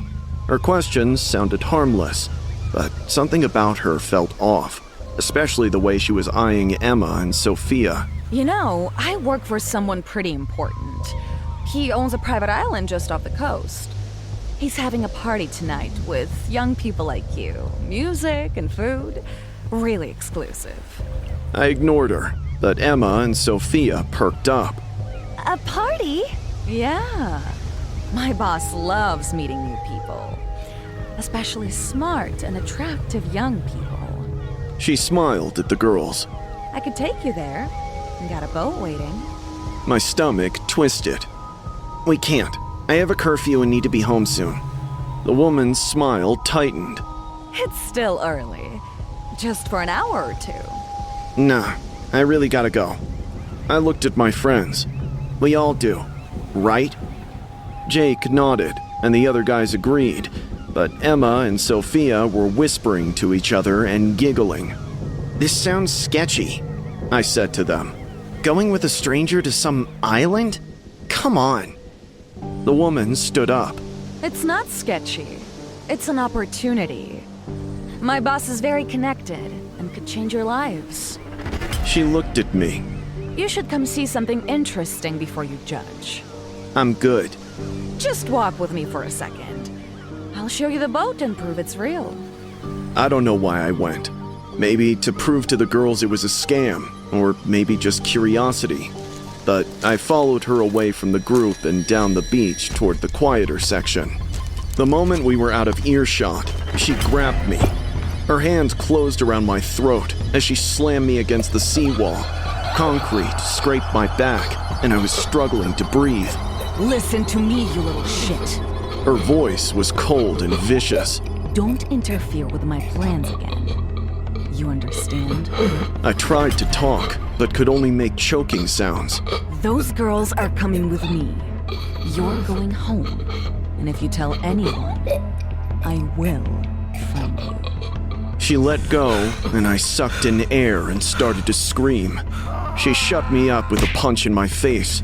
My nose exploded, with blood everywhere and pain like I'd never felt. I fell on my knees while she walked away and disappeared around the corner. Jake found me a few minutes later, bleeding and crying. He helped me up and asked what happened. I told him everything. We ran back to where the group had been, but Emma and Sophia were already gone. The other guys said they'd left with the woman and walked toward the marina, saying they'd be back in a couple of hours. Jake called the police. I was still bleeding and trying to explain when a cop showed up and took our statements and radioed for backup. They searched the marina but found neither the girls nor the woman. Emma and Sophia didn't return home that night. The police investigated, put out alerts, and checked security cameras. They found footage of the girls getting into a white boat with the woman. The boat disappeared into the Atlantic. Months passed, but there were no traces of any of them. Their folks tried everything. The community helped with missing person posters. The folks even sobbed and begged on the news, but nothing came of it. Eventually, the case went cold until 2019, when Jeffrey Epstein was arrested. The news channel showed photos of his associates who'd helped him and recruited for him. Amongst them was the woman from the beach. Her real name was Sarah Kensington, and she was one of Epstein's recruiters. She'd been bringing girls to his island for years. I called the FBI immediately and told them everything. They already knew about her and said she'd fled the country when Epstein was arrested. She was currently hiding somewhere in Europe, and Interpol was looking but hadn't found her. They confirmed Emma and Sophia were likely among his victims, who were probably taken to his island to never return. I'm a father of a girl now. Whenever I look at my little princess, that night doesn't just feel like a bad memory. It feels like a wound that won't close. The broken nose healed up years ago, didn't even leave much of a scar, but I can't shake the picture of what those girls must have gone through. I lay awake at night, shuddering at how dark this world is for women, and honestly, I'm super scared about my baby's future. The guilt is a monster in my gut. I tried to warn them, but trying wasn't enough. I should have screamed louder, fought harder, anything to physically stop them. Epstein's dead now, and that's one less monster. But Sarah Kensington is still out there, and Emma and Sophia are still missing. I go to their family vigils every year and stand way in the back. I just can't bring myself to face their parents. How do you look at them and not fall apart, knowing you were the last person who had a chance to save their daughters and didn't? I'm from Syracuse, New York, and went to medical school at Columbia in Manhattan. I was in my third year when they took us on the North Brother Island field trip as part of this program, which was aimed at training future doctors to work in remote areas and give medical aid to underserved communities.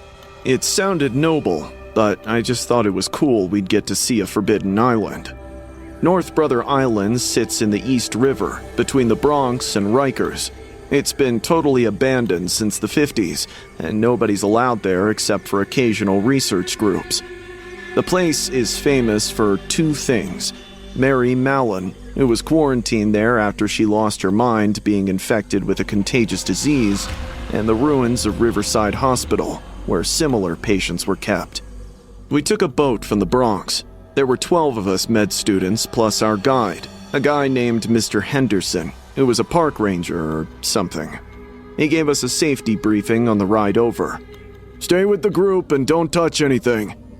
He handed out face masks and gloves and explained that the hospital had housed tuberculosis, polio, and typhoid patients. Later, it became an asylum for the mentally ill, so the place had layers of contamination. When we docked, the island looked even worse than the photos. Nature had completely taken over, with trees and thick vegetation everywhere. Rising through it all were the skeletal remains of Riverside Hospital, with red brick crumbling and windows like empty eye sockets. We walked single file through overgrown paths while Mr. Henderson pointed out buildings. That's the morgue. That was the tuberculosis pavilion. Over there were the nurses' quarters. Everything was rotting and falling apart. Inside the main hospital building, it was dark, and our flashlight cut through the gloom. There was peeling paint and collapsed ceilings and graffiti on the walls from people who'd snuck over before the island got locked down tight. This section housed the most severe cases, Mr. Henderson said. It was for patients who were too contagious or dangerous for regular wards. I lingered behind, looking at the details. The bed frames were badly rusted. Broken syringes were scattered everywhere, and a wheelchair with vines growing through it occupied a corner. My classmates moved ahead, but I didn't. I waited until their voices faded down the corridor and entered through the door I had spotted. It was partially hidden behind a collapsed section of wall and looked different from the others. It had a newer lock, like someone had been using it recently. I shouldn't have gone in. I knew it was stupid, but curiosity won. The room was small and windowless.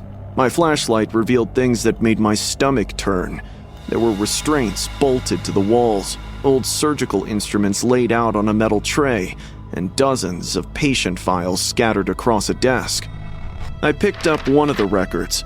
The handwriting was shaky, detailing experimental procedures and dates reaching back to the 40s. They included records of forced lobotomies, drug trials on patients with mental illnesses, and electroshock therapy administered as a form of punishment. Jesus, I whispered.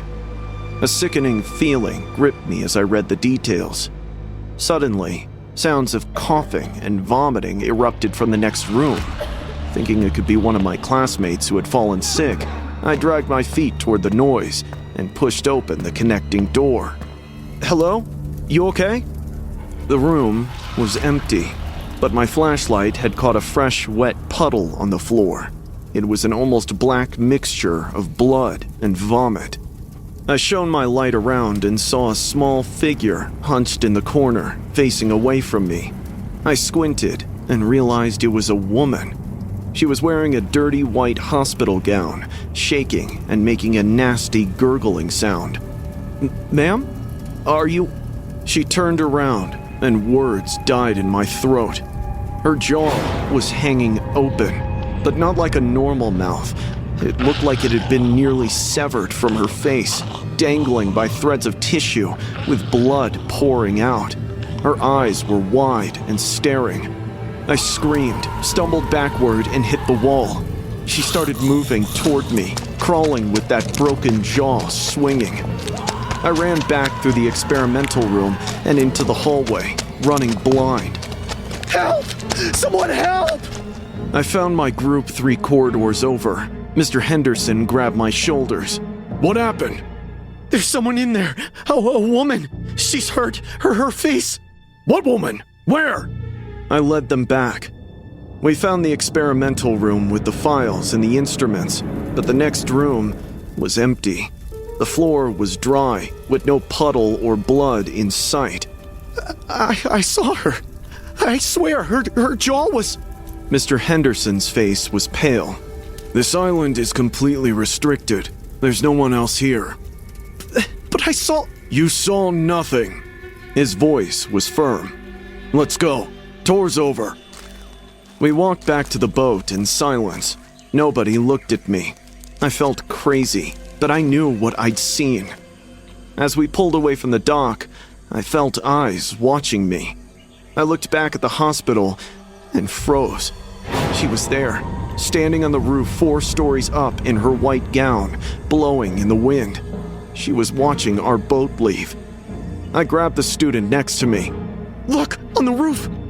By the time she turned, the figure had disappeared. We got back to the school and life went on, but I couldn't forget her or stop myself from looking up the hospital's history. Tucked in the dark corners of the internet, I found websites that claimed the place undertook unauthorized experiments in the 40s and 50s. Many patients died from botched procedures.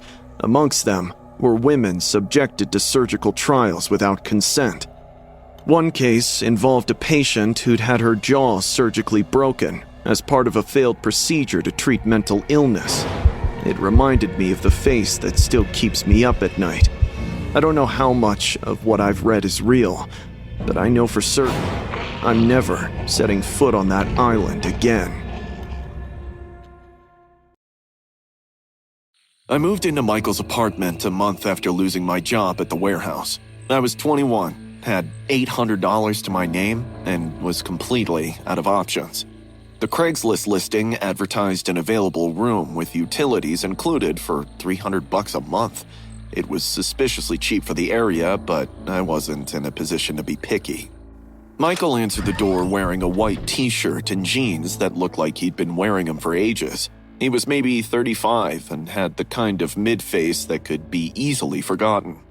The room he showed me was just as unimpressive. It only had a mattress on the floor, a closet with a missing door, and a window facing a brick wall. But at that time, even the bare room had felt like my best option.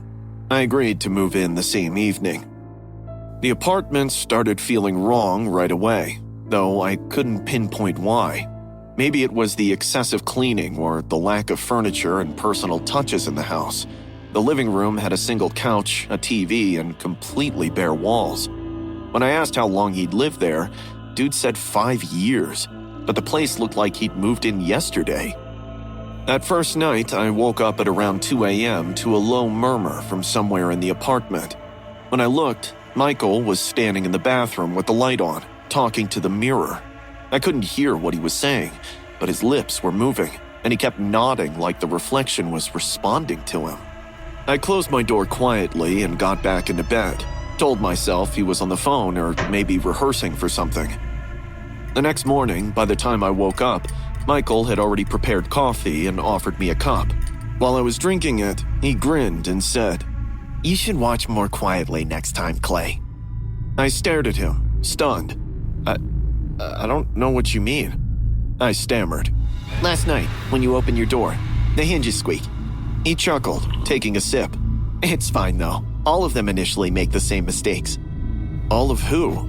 I asked, but he'd already gotten up and walked out, humming some old song. The conversation had made me uneasy. Over the next few days, I started paying more attention and noticed Michael almost always kept the door down the hallway bolted. When I asked him about it, he said it was the basement. "It has some really personal stuff and is totally off limits. Please, never go down there, okay?" But I'd hear him spend nights down there. I told myself it was none of my business. I was paying rent for a room, and what he did in his basement wasn't my concern. Then, one night, I woke up and heard him unlock the basement door. I lay there in the dark, listening to his footsteps descend. I tossed and turned. At the end, curiosity got the better of me, and I got up. I opened my door and snuck out. The basement door was open, and light was illuminating the staircase. I could hear Michael's soft murmurs and occasional hiccups. He was talking to someone. I crossed the hallway and started down the stairs, making sure the steps didn't creak under my weight.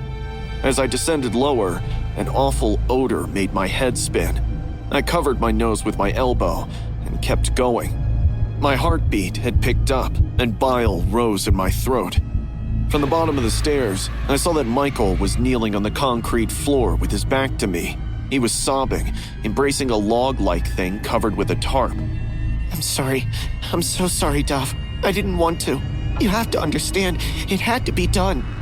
He pulled back the tarp. I saw what was underneath, and my legs almost gave out. It was a decomposed body, so much so that I couldn't tell who it was. The smell hit me, and I had to cover my mouth to keep from gagging. Michael kept talking to it, running his hand over what was left of its hair. I pulled out my phone with shaking hands and started recording. Got maybe 30 seconds of footage before I backed up the stairs as quietly as I could. Somehow, I got into my room and locked the door before I called 911. My heart was hammering so hard I could barely speak. The police arrived within 15 minutes. I met them outside and showed them the video. They went in with their guns drawn. I waited on the sidewalk, expecting to hear shouting or a struggle, but when they brought Michael out 5 minutes later in handcuffs, he wasn't fighting. He was smiling, as if he was relieved. As they walked him past me, he looked right at me and said, "Thank you. I've been needing someone to see." The officers took him to their car. One of them stayed behind to talk to me.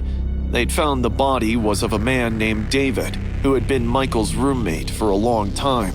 The officer explained that Michael had lost control during a heated argument one night and killed David in a fit.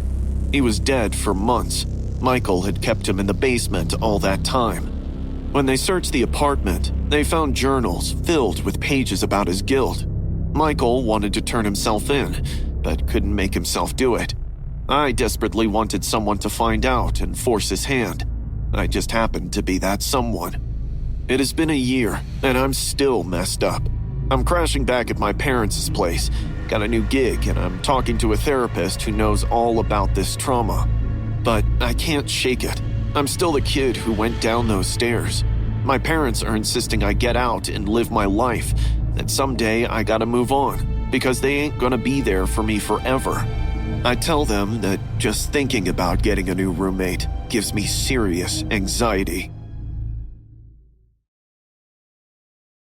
Selena and I broke up 4 months before April Fool's. She took it badly and kept showing up outside my building. When she couldn't get in, she started leaving voicemails at 2 a.m, crying into the phone. When her antics didn't work, she started tagging me in old photos with captions like, "Miss this."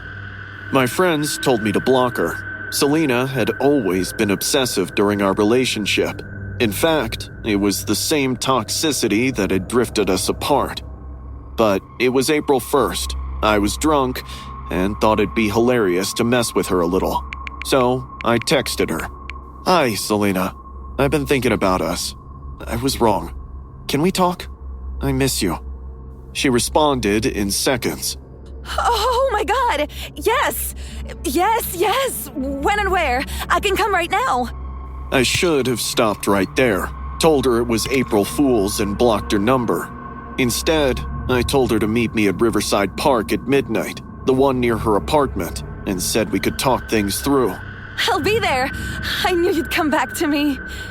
She replied. I showed the whole thread to my roommate, Tyler, and we both lost it at the thought of Selena making a fool of herself, sitting in a dark park at midnight, while I was on the couch in my sweatpants. Was it mean? Yeah. But I was 23 and she'd been making my life hell for months, and I wasn't thinking past the punchline. Midnight came and went. I was 3 beers in and halfway through a Call of Duty match. I had literally forgotten about the whole thing until my phone buzzed around 1 a.m. I'm so happy we're back together. Thanks for coming to see me. My heart stopped beating. I hadn't left my apartment and hadn't even changed out of my sweatpants. Tyler was right next to me on the couch. There was no way Selena thought she'd seen me at the park because I wasn't there. I called her immediately. It rang through to voicemail. I called again and again. Tyler asked what was going on. When I showed him the text, he went pale as a ghost. Dude, who the hell is with her? I tried 5 more times, but she didn't pick up. My hands were shaking bad enough that I kept mistyping, but I got the message out. Selena, I'm not at the park. That's not me. This was a really stupid prank. I'm sorry. Please answer your phone. The 3 dots appeared in seconds. It's too late. She replied before the chat went dead. I called her roommate Jessica. She picked up on the 4th ring, half asleep and irritated. What? Is Selena there? No, she left like 2 hours ago. Said she was meeting you. Why? My throat closed. No, Jason. What's going on? I told her everything, and we concluded that whoever sent me that last message had been at the park with Selena and was using her phone. Jessica started screaming and said she was calling the police before she hung up. I sat staring at the screen. Tyler was pacing, saying we should drive to the park, but I couldn't get off the couch. 2 officers showed up at my door at around 2:30. They asked me about my relationship with Selena and why I'd told her to meet me at midnight if I never planned to go. I walked them through the prank and watched their faces go flat. So, you lured your ex-girlfriend to an empty park in the middle of the night as a joke? I didn't think she'd actually... I'm sorry. She's safe, right? You found her? They searched the park and found her car in the lot with doors unlocked. The keys were still in the ignition. Her purse was on the front seat, but her phone was missing. Under one of the oak trees near the walking path, they found her left heel lying in the dirt with blood smeared on the strap. Selena never came home that night. The police kept me at the station for hours. They wanted my whereabouts between 11 and 2. Fortunately, Tyler backed up my story, and the building security footage confirmed I never left. They had to let me go, but I could see what they thought. They searched for weeks, but couldn't even trace a single lead. The section of the park where they found the shoe had no cameras. Selena just vanished. When they pulled her phone records, the text to me came from her number, but by the time they tried to ping the location, the phone was already off. It was probably destroyed. For months to come, I couldn't stop sobbing, thinking about everything. Who was waiting at that park? Someone who knew she'd be there because I'd told her to come. Someone who'd been watching her, maybe. And I handed them the whole setup without knowing it. I'm 24 now. I keep trying Selena's number, hoping one day she'd answer and I could tell her how sorry I was. Jessica doesn't answer my calls. Selena's family told me not to contact them. Tyler moved out 3 months after it happened, said he couldn't be around me. I don't sleep. Each night, I keep going over the same thing. Did she figure out it wasn't me when she got there? Did she try to run? Or did whoever took her keep up the act long enough that she didn't realize until it was already done? The case is still open, technically, but the detective told me last year they've run out of leads. Her file is in a box somewhere, collecting dust. People ask if I think she's still alive. I don't know. I don't let myself answer that. I live in Phoenix, Arizona. It is the hottest city in America, where even nighttime feels like an oven. It was late September when I stopped at the McDonald's on Indian School Road around 1:30 a.m. I just wanted a quick snack before heading home. The drive-thru line was empty. As I pulled up to the speaker, a girl's voice came through. She sounded young. She was probably in her early 20s. Welcome to McDonald's, what can I get you? Yeah, can I get a quarter-pounder meal and... Oh my god, is that you? She cut me off excitedly. What? Pull up to the window. I drove forward, confused. When I got to the window, she was leaning out. She was a very pretty Hispanic girl. She flashed me a big, friendly smile, as if we were long-lost friends. But I'd never seen her before in my life. Hi! Oh my god, I can't believe it's really you! I'm sorry, but do I know you? I tried to be polite. You're so funny! She laughed, like I had cracked the funniest joke on the planet. You look even better in person. My stomach twisted. This felt wrong. I'm average, balding, and I drive a 15-year-old Camry. Girls don't randomly hit on guys like me. Look, I just want my food. You should totally give me your number. She said while twirling her hair. Or like, maybe I could come home with you tonight? I stared at her. What? Just for a bit. Please? Her voice sounded desperate. I get off in like 10 minutes. You could wait and then we could... No, I don't even know you. I was getting uncomfortable. Can I just get my order? The change was immediate. Her smile vanished, her eyes widened, and she started to speak. That's when a loud banging noise erupted from inside, sounding like a heavy object slamming against a wall. The girl's face instantly drained of color. Call 911. She whispered. What? Please call A guy wearing a black ski mask emerged from behind the counter. He seized her hair and forcefully pulled her head back. She let out an ear-piercing scream. Shut the fuck up! He slammed her face into the counter, and the impact sent blood spattering onto the window separating us. I was paralyzed, unable to move or think. A second masked figure appeared. This one was wielding a long, serrated knife and shouting at the woman. Where's the safe? Where's the fucking money? She was now crying. I don't know the combination, I'm just... The first guy hit her across the face again. She fell out of view. Shaking, I fumbled for my phone, dropping and then snatching it up. I locked my doors and immediately called 911. Through the window, the guy with the knife looked up and saw me. He started moving toward the window. I slammed the car into reverse. The tires screeched as I grabbed the phone from my lap and backed away. 911, what's your emergency? I told the operator everything that was happening. She told me to stay put in my car and not try to be a hero. Through the drive-thru window, I could still see them. The girl was on the ground. They were kicking her over and over, but she wasn't screaming anymore. I watched the guy with the knife bend down. I couldn't see what he was doing. A minute later, he stood up with a butcher's knife in his hands. It had an intestine dangling off it. His hands were dripping blood. He looked at his partner, and they both ran toward the back. The cops pulled in maybe 30 seconds later.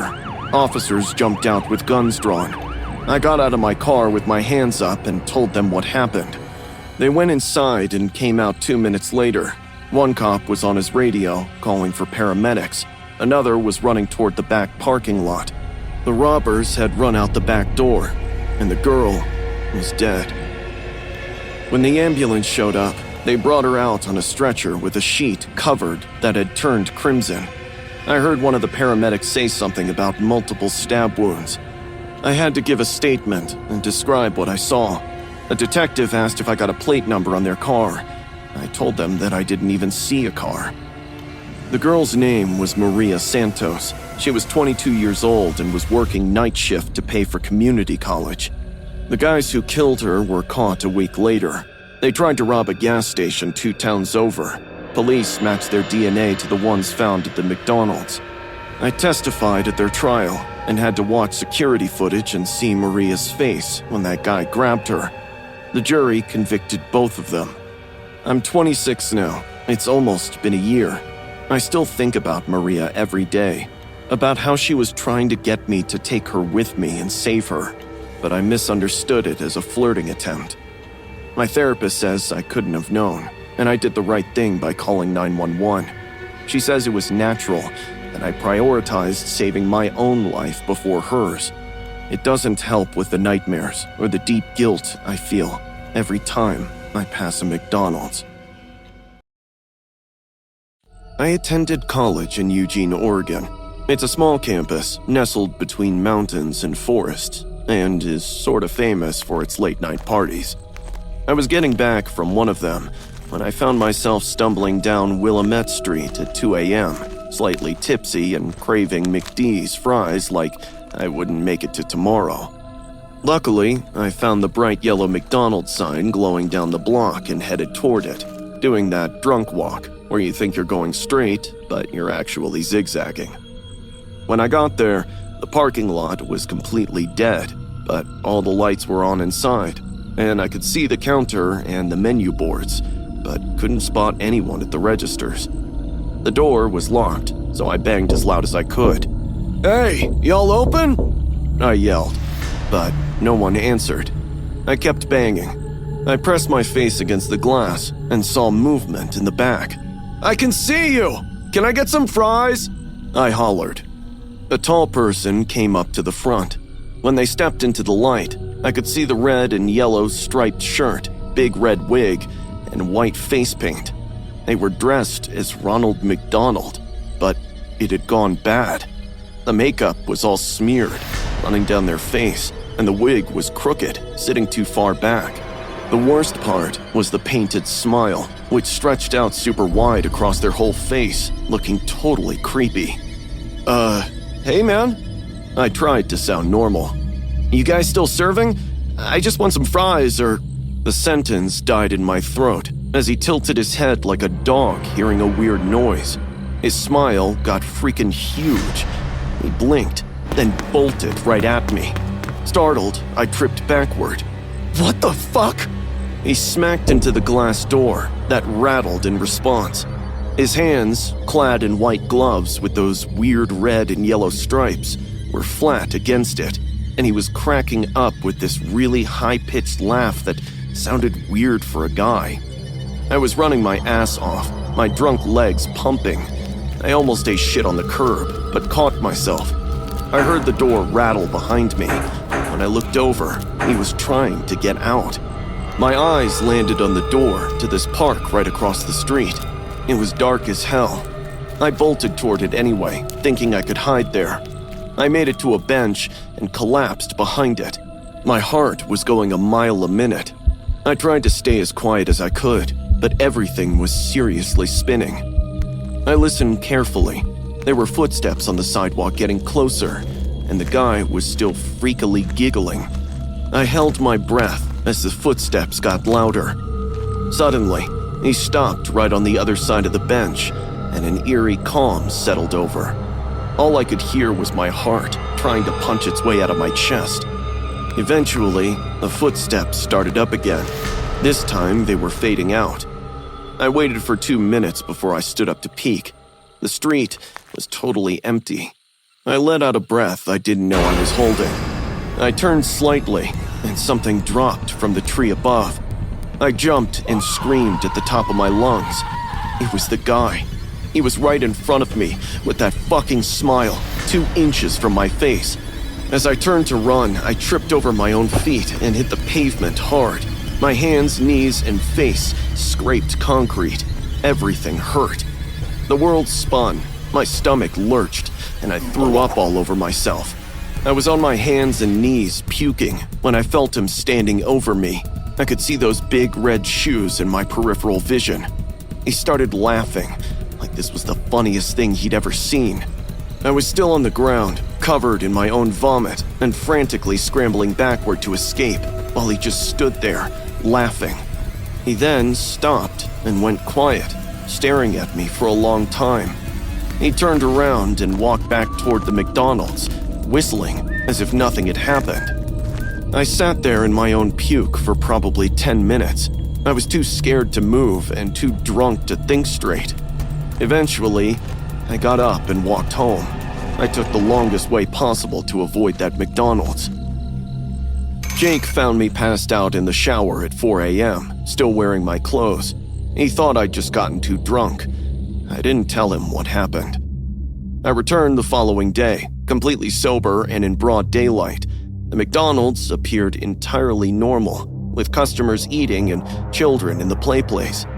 I approached the manager and asked if anyone had been dressed as Ronald McDonald the previous night. He looked at me like I was crazy. "We don't do that anymore. Ronald's been retired for years." "But I saw..." "You probably saw someone messing around. We do get weirdos sometimes." He went back to work. My online search of local crime reports revealed nothing regarding an individual in a clown costume or any suspicious activity. It has been weeks. I am still in Eugene and go to that campus every day, but I don't walk home drunk anymore. In fact, I avoid McDonald's at all costs, because even a single glimpse of those golden arches make me shiver. My roommates think I had a bad trip, that I hallucinated the whole thing. Maybe they're right. Maybe it was just the booze. But I still remember those big red shoes standing over me while I puked. Still hear that laugh and see that smile stretched way too wide. And I know it was real. We lived in Portland, Oregon, in one of those old craftsman houses near Hawthorne. My wife Rosie fell in love with it the second she saw it 7 years ago. She said it was perfect for starting our life together. I was also happy to call it home. The next 2 years were heaven, but around the 3rd year, things started to turn south. We were arguing over dumb stuff, like me leaving dishes in the sink or her spending too much money. Before long, the fights got so bad we'd yell until we were hoarse. Often, she'd throw things. I'd punch holes in the wall. Our neighbors filed complaints twice. The cops even showed up once. By year 5, I knew it was over. We were miserable. But Rosie refused to admit it. She kept saying we just needed therapy, or another vacation, and maybe a baby. I didn't want a baby with someone I couldn't stand being in the same room with. The night I first mentioned the word was in February. We had this huge fight after she'd gone through my phone while I was sleeping and found texts with my coworker Rachel about a work project. It was innocent stuff, but Rosie was convinced I was cheating. You're sleeping with her! I know you are! Rosie's voice cracked. Her hands balled into fists at her sides. I'm not! I shot back, slamming my phone on the table. Jesus, Rosie! We were talking about the Henderson account, nothing else! Her eyes narrowed while she accused me of lying. That's it. I want a divorce. The room went dead silent. For an entire minute, Rosie stared at me like I'd grown a second head. I watched her face go from angry to blank, as if I had slapped her. I'll fix it. She looked up at me with a grin. I'll fix everything, Kyle. You'll see. Her grin made my skin crawl, but I was too worn out to argue. I slept in the guest room that night. The next morning, I woke up to Rosie making pancakes with chocolate chips. She was humming a song about eternal love, wearing that yellow dress I used to like. Morning, baby. I made your favorite breakfast. She giggled, kissing my cheek. Rosie, we need to talk about... Shh. Just eat. We're going to be okay. I promise. Over the next few weeks, my wife was like a different person. Every morning, I'd wake up to breakfast and kisses. She'd leave these little notes in my lunch, reminding me how much she loved me and how I was her everything. She was sweet and devoted and putting in so much effort. I was convinced we really could figure this out, until shit got really weird. It was a Monday morning, and I was mid-call with my coworker about an important project when my phone blew up and wouldn't turn on. I thought it was a glitch and got a replacement, but that one died too within a week. Afterwards, I started paying more attention to the little things and realized the door locks looked different too. I tried my key one night to confirm, and it wouldn't work. When I asked Rosie about it, she just said she'd upgraded them. I found cameras installed everywhere in the house as well. You got cameras? She defended herself, saying it was for extra security. I decided to leave for good that night. I threw some stuff in a bag and waited till Rosie was totally out before sneaking downstairs and making a break for the car. When I got in, I kept trying the ignition, but the damn thing wouldn't turn over. I got down from the car and opened the hood, only to find that the battery was gone. Looking for this? I jumped and turned around. Rosie was right there on the porch, holding my car battery in one hand and the big kitchen knife in the other. Rosie? After everything I've done, after I've fixed things between us, you still want to leave me? She moved closer, crying and smiling at the same time. I tried my best to reason with her that it'll be better to live alone peacefully than live like animals under the same roof. Rosie was still walking towards me, holding the knife, while I backed up towards the house. Love requires sacrifices, Kyle. I read that in a book about saving marriages. Stay back! If you can't love me willingly... She stopped a few feet away, the knife glinting in the nearby streetlight. And I'll make sure you never leave. Rosie let out an ear-piercing scream and charged at me. I booked it back toward the house, got chased down the hall, and barely made it into the guest room in time to lock the door before she could reach me.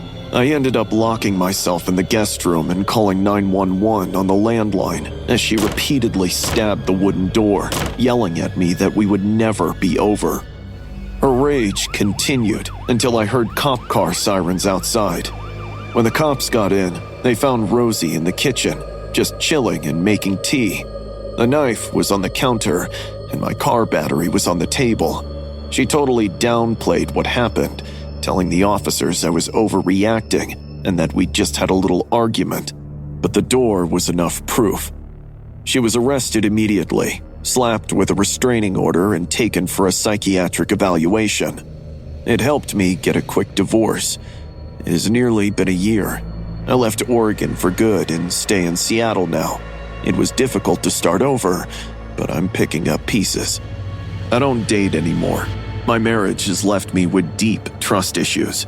Every time a woman smiles at me, I think of Rosie standing in that driveway with tears on her face and a knife in her hand.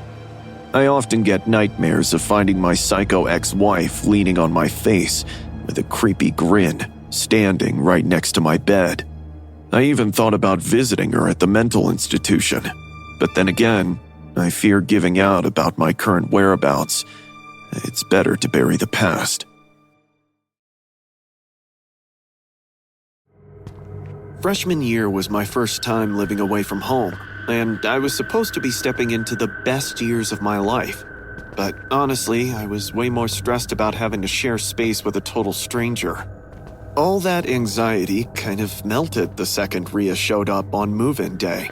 She was quiet, studious, and almost ridiculously polite. She helped me unpack without even being asked, and even offered to take the bed by the window, even though it got direct sunlight. We got to talking about our majors, where we're from, and clicked, like we were on track to be accidental dorm besties. By the end of the first week, Rhea had started leaving little handwritten reminders on our shared desk that made me feel weirdly taken care of. But some moments threw me off. I noticed it for the first time when she was on the phone with her parents. She'd been talking in her usual soft dialect before. Suddenly, her voice caught a sharp and husky undertone, as if someone had flipped a switch. When she hung up, I asked if she cloned voices like that often. She looked at me like I had grown two heads and said she knew nothing about it. One night, I woke up at 2:13 a.m. to low whispers from her side of the room. I lay there in the dark and listened as Rhea argued with someone. Her voice shifted between soft and sharp, as if two people were having a conversation. I looked over, and she was alone in her bed, facing the wall. I squinted but couldn't see a phone or anyone else there. The next morning, I brought it up. Rhea just stared at me like I'd started speaking another language. She said she didn't remember and had slept straight through the night. She looked genuinely confused, so I dropped it. A couple of days later, the sticky notes started appearing in different handwriting and with different expressions. Instead of reminders, they read things like, Stop watching her. She's not your friend. I found one taped to my laptop and another inside my textbook. I asked Rhea if she'd seen anyone come into our room. She insisted she was clueless. The day after that, I'd put my jacket on my desk chair and found it hanging in my closet. My shoes would migrate from the door to under my bed. They were small things that anyone would easily dismiss as their own forgetfulness. Except I knew I wasn't forgetting. One afternoon, I came back from class, and Rhea was in the shower. I was looking for my charger and opened her closet by mistake. Taped to the inside of the door was a photo of me, maybe taken from Instagram, and underneath, scribbled in that same messy handwriting, was, She knows. I stood there staring, trying to make sense of what I was seeing. The shower turned off. I closed the closet door and sat at my desk with my heart pounding. When Rhea came out, I asked her directly if she'd put the photo there. She looked at me like I was crazy, said she'd never been on my Instagram. I should have moved out then, but I was 18 and didn't want to cause problems, and part of me still believed there was a reasonable explanation. That night, a storm rolled in and knocked the power out. The whole floor went dark. I was in bed, scrolling on my phone, when I heard footsteps circling my bed. I kept my breathing steady and pretended to be asleep. The footsteps stopped right next to my head. I could hear someone breathing above me. A second later, I felt the coldness of metal pressing against my throat. My breathing picked up as Rhea lowered her mouth to my ear and whispered, You weren't supposed to find out. The lights flickered back on, and I screamed. Rhea was standing over my bed, holding a kitchen knife. Her face was blank, and her eyes were wide and dilated. My shrills seemed to snap her out of the trance. She looked down at her hand and started screaming. She dropped the knife and backed against the wall. She was crying and asking what happened. Why was she holding that? Why was I looking at her like that? She genuinely didn't remember standing over me with a knife at my throat.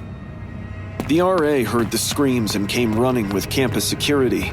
They took statements from both of us. Rhea was hysterical. She kept saying she didn't know what happened, that she'd been asleep, and then the lights came on and she had a knife in her hand. They moved me to a different room that night. Rhea was taken to the campus counseling center and then to the hospital. I found out later she'd been diagnosed with dissociative identity disorder when she was 15, had been in treatment, but stopped medication when she started college. The other personality had been there the whole time, and it was the one who wrote the notes, moved my things, and saw me as a threat. And that night, during the blackout, it had taken control completely. They sent Rhea back a day later. Her folks withdrew her from school to ensure she got proper treatment. I graduated and never saw her again.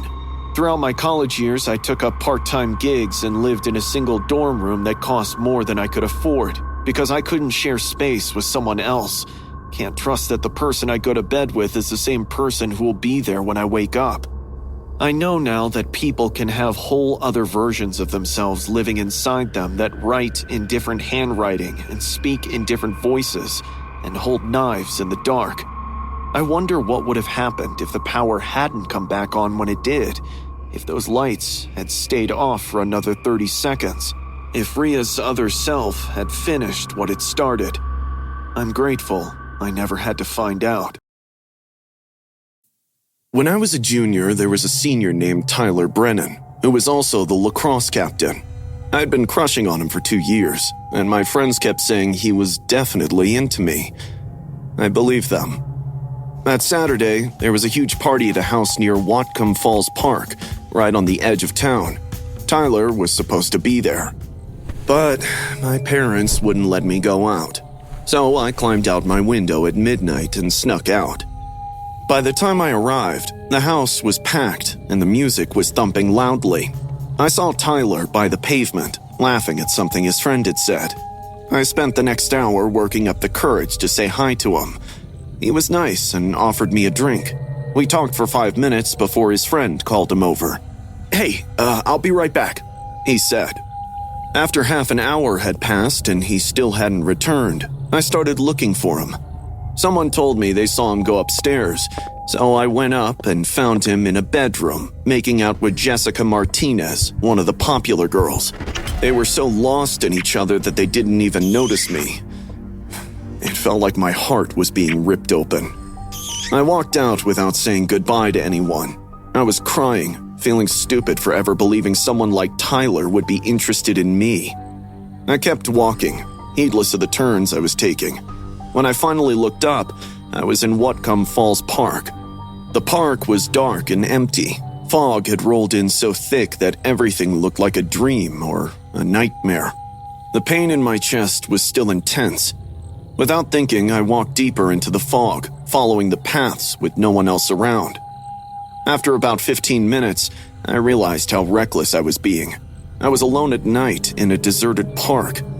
I looked around and felt chills down my spine. Slightly shaky, I pulled out my phone and called my brother Mason. He was home from college for the weekend and answered on the second ring. "Delaney? It's 1 a.m. Where are you?" The Whatcom Falls. Can you come get me?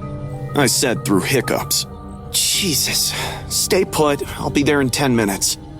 I sat down on a bench near the main path and waited. The fog was getting thicker, and I could barely see 5 feet ahead. All of a sudden, I heard leaves crunching behind the bench. Mason? I stood up, turned around, and gasped. A man was crouched behind the bench, staring at me. I could hardly make out his face, but as he slowly stood up, I could see his twinkling eyes. He flashed his teeth, making a slurping sound. "Hey there," he sang, chuckling. I backed up. I'm waiting for someone. "That's okay. I can wait with you." He stepped closer. I could see his face now. It was wrinkly and so hollow. I could count his bones. "What's a pretty young thing like you doing out here all alone?" I'm not alone. My brother is coming. He'll be here any second. The man chuckled. "Sure he is. What's your name, sweetie?" Ignoring him, I started walking toward the exit, fast. "Come on, don't be rude. I'm just being friendly." He followed. "How old are you? You look young. 16? 17? I didn't answer and walked faster. The fog was thick, and I could barely see the path. "You shouldn't be out here all alone, you know. Where do you live?" My heart was racing. I could hear him behind me, could sense he was close. But when I glanced back, he disappeared into the fog, only to reappear right next to me. I screamed and jumped away. He laughed and vanished back into the fog. "This is fun." His voice came from somewhere and everywhere at once. "You're fun." I ran flat out toward where I thought the exit was. The fog made everything confusing, and I got turned around and lost. I saw the gate, the park entrance, and relief flooded through me. The man stepped in front of it, blocking my way. He wasn't smiling anymore. "Where are you going?" He moved closer. "We were just starting to get to know each other." I backed up and hit a tree. Sweat glistened on my palms as he kept coming closer. Please leave me alone. He stopped inches from me and leaned in close. I could smell cigarettes. His eyes were dark and empty. "If I kill you right now," he whispered, "no one would even know. You'd just disappear. Another missing girl." Happens all the time. I couldn't breathe or move. Tears rolled down my cheeks, and I was shaking. "Delaney!" Suddenly, Mason called out from outside the gate. The man's head snapped toward the sound. "Delaney, where are you?" My brother appeared through the fog. He was 20 years old and built from playing college football. The man looked at him, then back at me. He grinned and started backing up. "We'll pick this up next time," he whispered before he turned and disappeared into the fog. "Delaney!" Mason saw me and ran over. "Are you okay? What happened?" I collapsed and started sobbing. I couldn't talk and just held on to him while everything came out. Mason called the police, and they searched the park, but found nothing. They took my statement with a description of the man, what he said, and what he did. They added it to their files and told me to be careful. I'm starting college this year, far from Bellingham and that park, but I still think about that night and how close I came, about what would have happened if Mason had been 5 minutes later, or if I hadn't called him, or if the man had decided not to wait. How many girls did it probably happen to, and how many didn't have a big brother to save them? I went to college in Madison, Wisconsin. I lived in the freshman dorms my first year, then got a university-owned housing apartment with my roommate, Marcus, for my sophomore year. Marcus was quiet and kept to himself mostly. He was a computer science major who spent a lot of time online. We were just two guys splitting rent. One night, I was messing around on my laptop and going down internet rabbit holes. I clicked through some dark web forums and found this website, which looked like a cooking blog. It had a black background and a fancy font. The header said exclusive recipes, with photos of plated dishes that looked gourmet and had a professional presentation. I started reading the recipes. The first few seemed normal, until I noticed the protein listings. Instead of chicken or beef, It cited meat with specific preparation notes. For younger subjects, marinate 12 to 24 hours. The texture is more tender. For mature subjects, slow cooking is recommended. The more I read, the more I felt my knees tremble. Female subjects, ages 20 to 30, yield the most flavorful cuts. Male subjects require additional tenderizing. For subjects under 18, seasoning should be minimal to preserve natural sweetness. It was detailed and clinical, with instructions on butchering, which body parts had the best texture, how to remove bones, cooking temperatures, and plating suggestions. This was a site with cannibal recipes. Marcus walked in and dropped his backpack. Yo, what you looking at? Dude, check this out. It's so cracked up. I turned my laptop toward him. He leaned over and started reading. His face went pale in seconds. Jesus Christ. Right? It's gotta be fake, though. Maybe someone created this just to spook people. Marcus didn't say anything.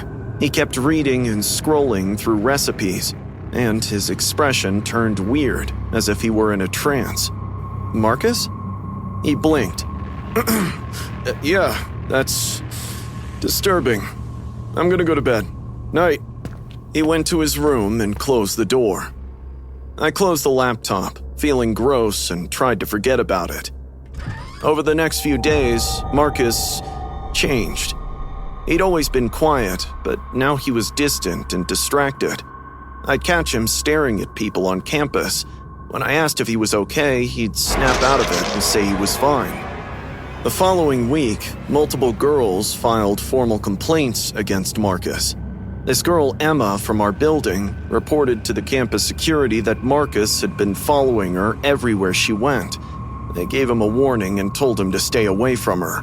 But it didn't stop. Another girl named Sophia said Marcus had cornered her in the laundry room and asked how much she weighed and if she had any diseases. When she tried to leave, he blocked the door and kept asking questions. The college board got involved and called Marcus in and threatened suspension if he didn't stop harassing women. I confronted him. Dude, what the hell? Why are you being creepy? I'm not. I'm just curious. He went to his room and locked the door. A week later, there was a frat party.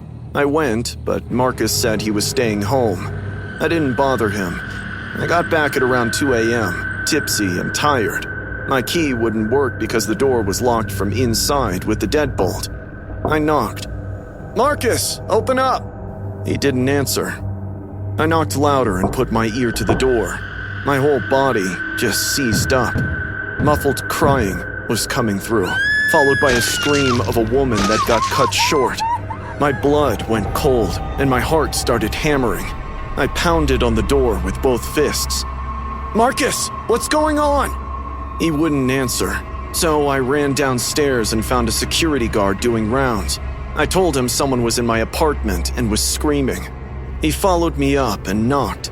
When nobody answered, he radioed for backup, and another guard showed up with keys. They opened the door. The living room was empty, and Marcus's bedroom door was closed. They knocked. When he didn't open, they broke it down. A girl was in the corner, tied up with extension cords and duct tape over her mouth. Her face was bruised, and she was crying. I recognized her. It was Sophia, the girl from the laundry room. Security untied her and called the police. She was shaking and could barely talk. She said Marcus had grabbed her outside the library and dragged her to our apartment, where he tied her up and hit her when she struggled. Where is he? The guard asked. He left. Said he'd be back after getting supplies. The police arrived with more questions, and Sophia was taken to the hospital. We waited until Marcus showed up. He was carrying shopping bags from the hardware and grocery store. When he saw the cops, the security guards, and everyone standing outside our apartment, his face went white as a sheet, and he bolted. The police chased him and caught him 3 blocks away. When they searched the bags, they found a meat cleaver, heavy-duty plastic sheeting, industrial cleaning supplies, zip ties, spices, marinade ingredients, and fresh vegetables. During questioning, Marcus admitted that the website had triggered an obsession in him. He wanted to know what human meat tasted like. He'd been planning it for weeks. Stalking the girls was part of the process. Sophia was his target. He'd planned to butcher her and cook her meat that night while I was at the party. If I hadn't come home early, and if I hadn't heard her scream, he would have done it. Marcus is in prison now, with a 25-year minimum. Sophia's in therapy, and I moved out of the apartment the next day. I can't even look at the building.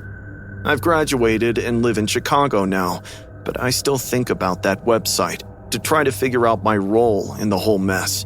If I hadn't shown it to him, would any of it ever have happened? It makes me wonder how many other people made the same mistake I did, how many have found that site, and how many others got the same ideas Marcus did. How many of them actually followed through and were really successful? As a sophomore at the University of Michigan, I resided in the South Quad dorms, which featured a shared bathroom down the hall and walls that were barely thick enough to provide privacy. It was late October, and the rain was absolutely pouring all evening. Being bored, I was mindlessly surfing the weirdest parts of the internet on my laptop and somehow ended up stumbling across this website. I don't even remember how I got there. I probably clicked through some weird Reddit link about internet mysteries or something. The page loaded slowly with a black background and white text in a simple layout that looked like it was made in the 90s. The headliner was titled Roleplay Costumes, Authentic Selection. I figured it was some cosplay site with Halloween stuff or maybe vintage clothing. But when the images finally loaded, something felt off.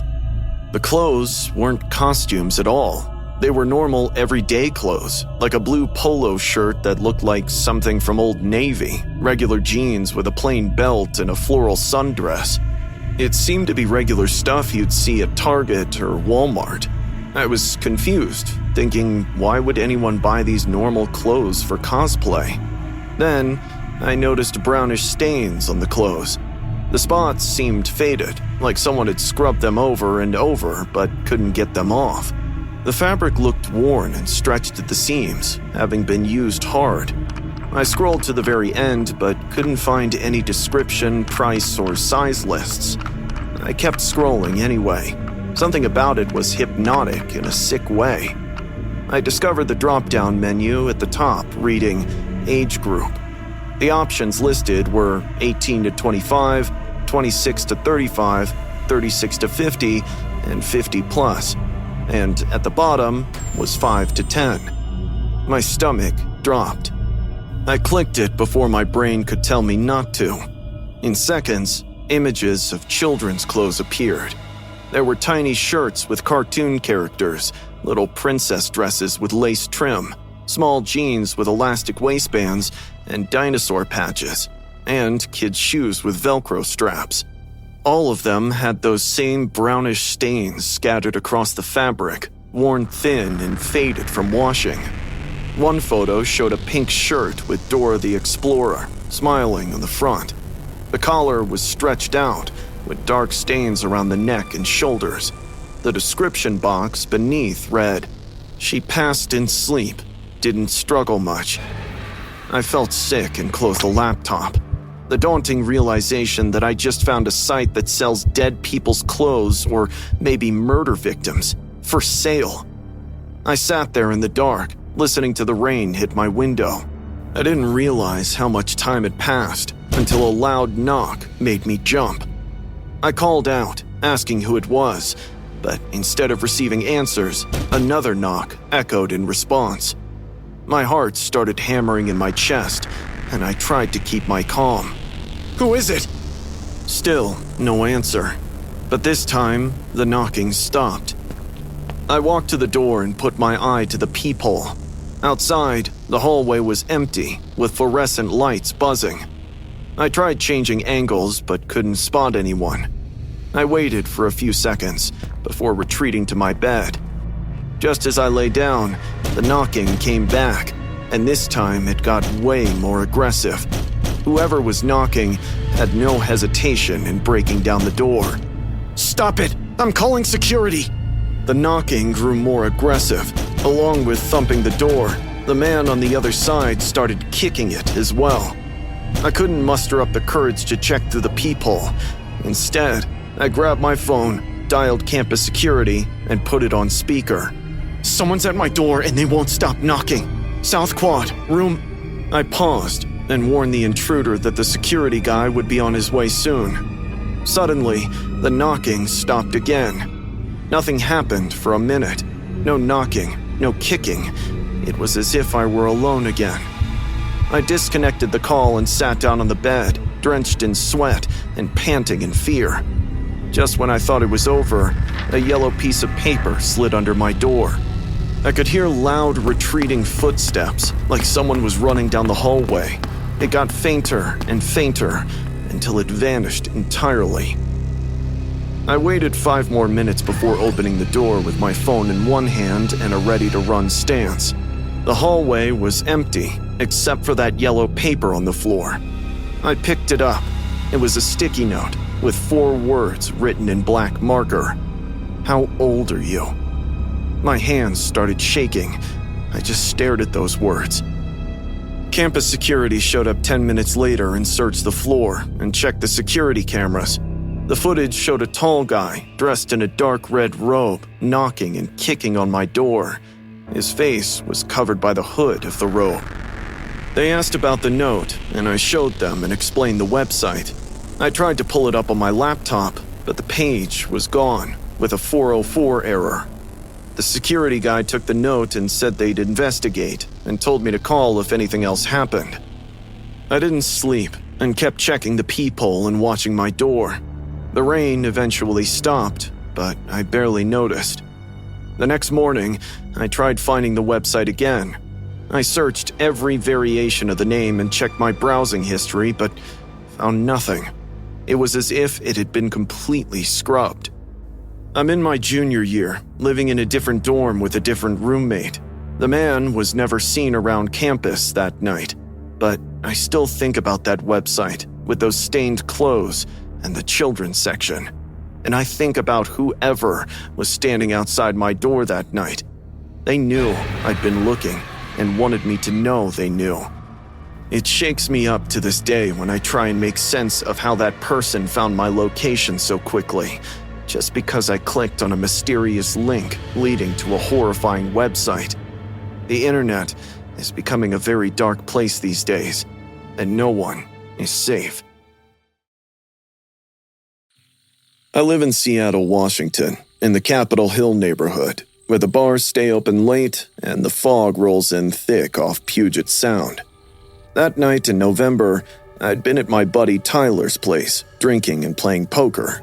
We'd had too much whiskey and beer, and it proved to be a bad combination that made my head spin.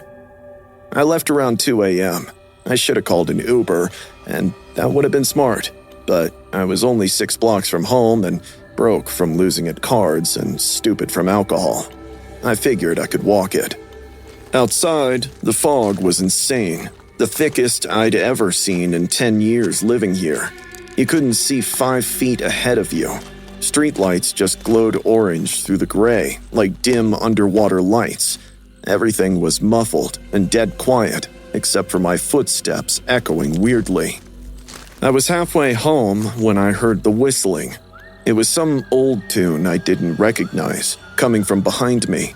I thought maybe someone else was walking home, but when I stopped to check, I couldn't really spot anyone, and the whistling stopped right when I did. As soon as I started walking again, the whistling started up too. Even with all the haze, I could tell it was perfectly in sync with my footsteps. "Hello?" I called out, but my voice got swallowed by the fog. I pulled out my phone and used the flashlight and pointed it behind me. All I could see was a gray wall of nothing. The whistling continued with the same tune over and over. It was getting closer. I walked faster, and the whistling matched my pace. My heart started hammering in my chest. I felt sobered up and sweaty. After about 5 minutes, I hit a clearing. It was one of those intersections with a working street light. The fog was thinner there, and I could see maybe 15 feet in each direction. My steps halted. I squinted in the dark and saw her. The woman was some 8 feet tall and impossibly thin. She was standing in the darker part where the streetlight barely reached, perfectly still. My hands started shaking as I watched the fog literally passing through her body like she wasn't solid. Suddenly, she slowly started walking toward the light, and her face came into view. I nearly screamed and fainted at the sight. Her eyes were wide, with pupils tiny like pinpricks in white marbles. Her face was completely blank, devoid of expression or emotion. She was only staring straight ahead without blinking. My eyes fell on her hands hanging at her sides. They were covered in blood that was dripping all over the sidewalk in heavy drops. I looked back at her face. She was still staring. My gut told me to bolt, but the smarter part of my brain was like, nope, don't run from predators, and definitely don't let them see you sweat. I started walking at a normal pace, with my heart hammering and hands shaking, pretending everything was fine. The whistling started again behind me. It was closer now. I didn't look back and just kept walking, with one foot in front of the other. As the fog swallowed me back into the gray, the whistling got louder. She was following, and I could hear her footsteps now, heavy and dragging slightly. All of a sudden, the whistling cut out, and my legs just froze up like they had a mind of their own. I could feel this heavy, ragged breathing right next to my left ear. I turned my head super slowly, terrified of what I was going to see. And there she was, right behind me, just inches away, so close I could have reached out and touched her. But instead of a head, her neck was sliced clean off, like someone had taken a sword or an axe and chopped it. The whistling started up again, coming from down low, near the ground. I slowly glanced down, dreading what I was going to see. She was holding her own severed head like a basketball, its bloody hands grinning widely up at me with unblinking eyes, still whistling that awful tune. I couldn't believe what I was seeing. It felt like I was about to faint. I screamed at the top of my lungs and sprinted at full speed through the fog. I couldn't see where I was going, but it didn't matter. I just had to get away. I could hear her dragging footsteps right behind me. She was picking up speed. Her whistling was turning into a high-pitched laugh that I felt in my bones. I hit my street and recognized the houses. I fumbled for my keys, and my hands were shaking so bad I dropped them. I picked them up and got the door open. I slammed it behind me and locked it with the deadbolt and chain. I collapsed on the floor, breathing hard and covered in sweat. The whistling was right outside my door. I could still hear the same tune over and over. It maybe lasted 10 minutes before the creepy silence fell. I crawled to the window and looked out through the blinds. The fog was still thick, but nothing was there except for an empty street. I got sick that night with a fever that spiked to 104. Throughout the night, I was hallucinating and seeing her in my room with that headless body and a smiling severed head. The fever broke after 3 days, but I stayed in bed for 2 weeks. I couldn't eat or sleep without seeing her. It's been years. I still live in Seattle, but I've quit drinking and stopped walking home alone at night. I take Ubers and cabs, even though I really can't afford it. And when that thick fog rolls in, I stay indoors, lock up, and pull the blinds shut. Because sometimes, late at night, I still hear the tune and giggles coming from somewhere in the fog. And I know she's still out there, roaming the streets, looking for the next person to follow home. It was supposed to be my last week of summer up in Maine. My best friend Claire and I decided to take my dad's little houseboat out on Lake Sebago. It was only a tiny fishing houseboat with a motor and some benches, but Dad had been bugging me to use it, so Claire and I figured we'd spend a night fishing under the stars. We grabbed some snacks, drinks, and gear and pulled away from the dock around 8 p.m., just as the sun was going down. We wanted to get way out from the shore, away from the other boats and people, to find a chill spot to hang out. We cruised for about half an hour until we were right in the middle of the lake. Beneath us, the water was flat like glass. You could see the trees on the shore, but they were pretty far off. We dropped the anchor and set up our little lanterns. It was super peaceful, with the water barely hitting the boat and crickets chirping from the distant shore. We fished for a while, but hardly caught anything. Around midnight, we just left our poles hanging and took a quick break to chat and eat. All of a sudden, Claire perked up, as if she sensed something. Babe, you good? I asked. She shook her head and pointed a finger toward the shore. I squinted into the dark. At first, all I saw were trees swaying. I blinked and focused. This time, I noticed a guy standing right at the edge of the woods, totally still. We were pretty far from the shore, but I could still make out his silhouette. What's he doing? I asked. Claire shook her head. We both kept staring, waiting to see what his next move would be. Slowly, he brought up his arm and waved. The sandwich I had a second ago churned in my stomach. Why would someone be standing alone in the woods at midnight, waving at a stranger's boat? Hello? I called out across the water. Do you need help? The guy didn't say anything, just slowly shook his head, but he didn't leave either. He simply stood there, all still, watching us. This is creepy. Yeah. Let's just ignore him. Maybe he'll leave. We turned back to our fishing rods and tried to act normal, but we kept glancing back at the shore. He's still there. Claire sounded scared now. My heart started pounding. He was in the same position with the same stillness, like a statue. Maybe we should head back. Claire nodded. We started to haul up the anchor. Suddenly, a loud splash broke the silence. We both whipped our heads around toward the shore, only to find the man had vanished and the tree line was deserted. Where did he go? I scanned the shoreline and couldn't see him anywhere. I don't know. Maybe he just left. Before we could even figure out what was happening, his head popped out of the lake. He was way closer than he should have been. Oh my god! The man was swimming towards us. His eyes were locked on our boat, and his arms were cutting through the water fast. Start the motor! Claire cried. I fumbled with the keys. My hands were shaking so bad I could barely hold them. The man was getting closer. I could hear him breathing with heavy gasps as he swam. I turned the key, and the motor sputtered and died. No, no, no! I cried and turned it again. It sputtered. The man was maybe 20 feet away now. Claire grabbed a paddle and shoved the boat backward away from him. Come on! I turned the key again, and the motor roared to life. I slammed the throttle forward, and the boat lurched. The man's hand reached out. His fingers almost touched the hull, but we pulled away in a nickel of time, and the boat sped across the dark water. We didn't even glance behind us until we hit the dock. My heart was hammering so hard I seriously thought I was going to pass out.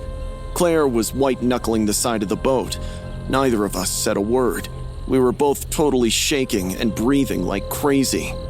When we finally got to the dock, we didn't even bother tying up the boat properly. We just bailed, sprinted to my car, jumped in, and locked the doors. What the hell was that? Her voice was shaking. I don't know. The guy was swimming to get us. He was in the water the whole time. How did he get that close that fast? I didn't have an answer. The shore had been at least 100 yards away. There's no way he could have swum that distance in the few seconds we weren't looking, unless he'd already been in the water closer to us and waiting. We sat in my car for a long time, trying to calm down. Eventually, we drove back to my house.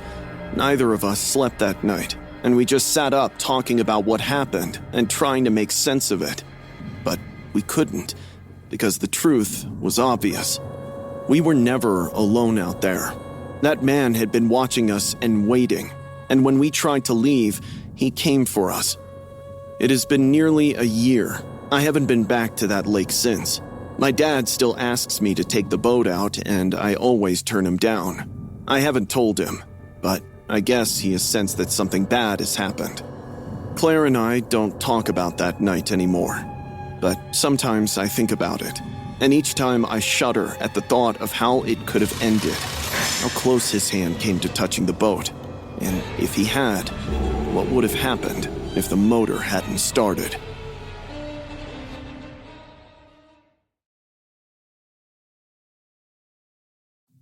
My house in Detroit never felt like a home. It was just a place where broken people lived together and fought at every chance they got. My dad drank until he couldn't stand, and my mom took pills until she couldn't feel. I was 16, which meant I was too old to believe things would get better one day, and too young to leave. Most nights, I'd lock myself in my room and disappear into the internet, where nobody could hurt me. That's how I found the chat room on some dark web forum. It was anonymous, with people talking about their shitty lives. Suddenly, a text pinged my DM from someone with the username @Susie_22. She told me she was 22 and stuck in a bad relationship. Her boyfriend made her feel worthless. I lied. I was 23 with the name Alex and wanted to be seen, too. Our conversations became everything. She was the only person who understood me and made me feel wanted. After a few weeks, Susie said she wished she'd met someone like me who cared. She suggested we meet and see if we connected in real life. I agreed. She told me to meet her at the bus stop on Detroit Avenue tomorrow night at 8 p.m. The next evening, my parents were fighting and screaming as usual. My mom was crying and my dad was yelling. I barely noticed and just waited for them to retreat. Thunder was rolling in with a storm coming. I put on my hood, left through the back door, and walked to Detroit in the downpour. The bus stop was empty, with a dim streetlight flickering. I stood there, getting soaked, and checked my phone every 30 seconds. 10 minutes later, I saw her walking toward me, with heels clicking on wet pavement. Even from a distance, I could tell she was older than 22. But I had lied too, so I couldn't actually complain. As she walked closer, I ducked my face under my hoodie. I thought I'd look at her after I told her the truth. She walked up a few feet without saying anything and stopped. Alex? She whispered. My heart started pounding in my chest. Susie? She nodded without turning. Let's walk. I kept my head down with my hoodie pulled up and my hands in my pockets. Rain was dripping off the fabric. We walked side by side, but instead of feeling giddy or excited, I felt creeped out. Something about Susie felt wrong. The silence was weird. Online, she was always chatty and warm, but in person, she seemed distant and uncomfortable. You're quiet. So are you. Her voice sounded strained. You sound different than I expected. Yeah, I guess I should tell you something. I took a breath. I'm not actually 23. I'm 16. My real name's Vincent. She stopped walking and stood completely still. Vincent? Yeah, Vincent Carmichael. I looked up and pulled my hoodie down. Rain was hitting my face, and she was staring at me with her face pale, eyes wide, and mouth open, like she'd been punched in the gut. Mom? She screamed, covered her mouth, and stepped backward. No. This isn't... It can't be. She was shaking her head. You're Susie? My voice came out strangled. You're the one I've been... We stood there in the rain, staring at each other. For a second, Neither of us moved as the realization came crashing down. All those late-night conversations and everything we told each other were just a mother and son looking for escape. Both of us were so desperate to feel something that we'd poured our hearts out to strangers online. I need to go. I can't look at you right now. Mom, wait! But she had already turned and ran down the street, with heels splashing through puddles. I called after her, but she didn't stop and disappeared around a corner. I stood there in the rain for an hour. I couldn't move or think. Every one of our conversations kept replaying in my head. When I finally went home, the house was dark. Dad was passed out in the garage, and Mom's bedroom door was open, but her bed was empty. She never came home. I waited days and checked her room, her phone, and everything. I called her cell, but it went straight to voicemail. Dad filed a missing persons report on day 3. Cops searched and found nothing. She just vanished. 2 weeks later, Dad got hit by a drunk driver coming home from a bar. He was dead on impact. The irony wasn't lost on anyone. I'm 18 now and living with my aunt in Lansing. Still in Michigan, but far enough from Detroit that I don't see the old house or walk past the bus stop. The police never found Mom. The case is still open, but nobody's really looking anymore. She's just another missing person who walked away from her life. But I know the truth. I know why she left. She couldn't live in a house with the son she'd unknowingly told everything to. The son who'd become her emotional support and her refuge. We were both so broken and so desperate to connect with anyone that we found each other in the worst possible way. Sometimes, I wonder if she's okay, and if she started over somewhere, if she thinks about that night, if she remembers all the things we told each other, and all the secrets we shared, and all the pain we confessed. And I wonder if she knows that I understood, and that I didn't judge her. I just wish she'd come home. But she won't, because looking at me means facing what we became to each other. And that's something neither of us can ever undo.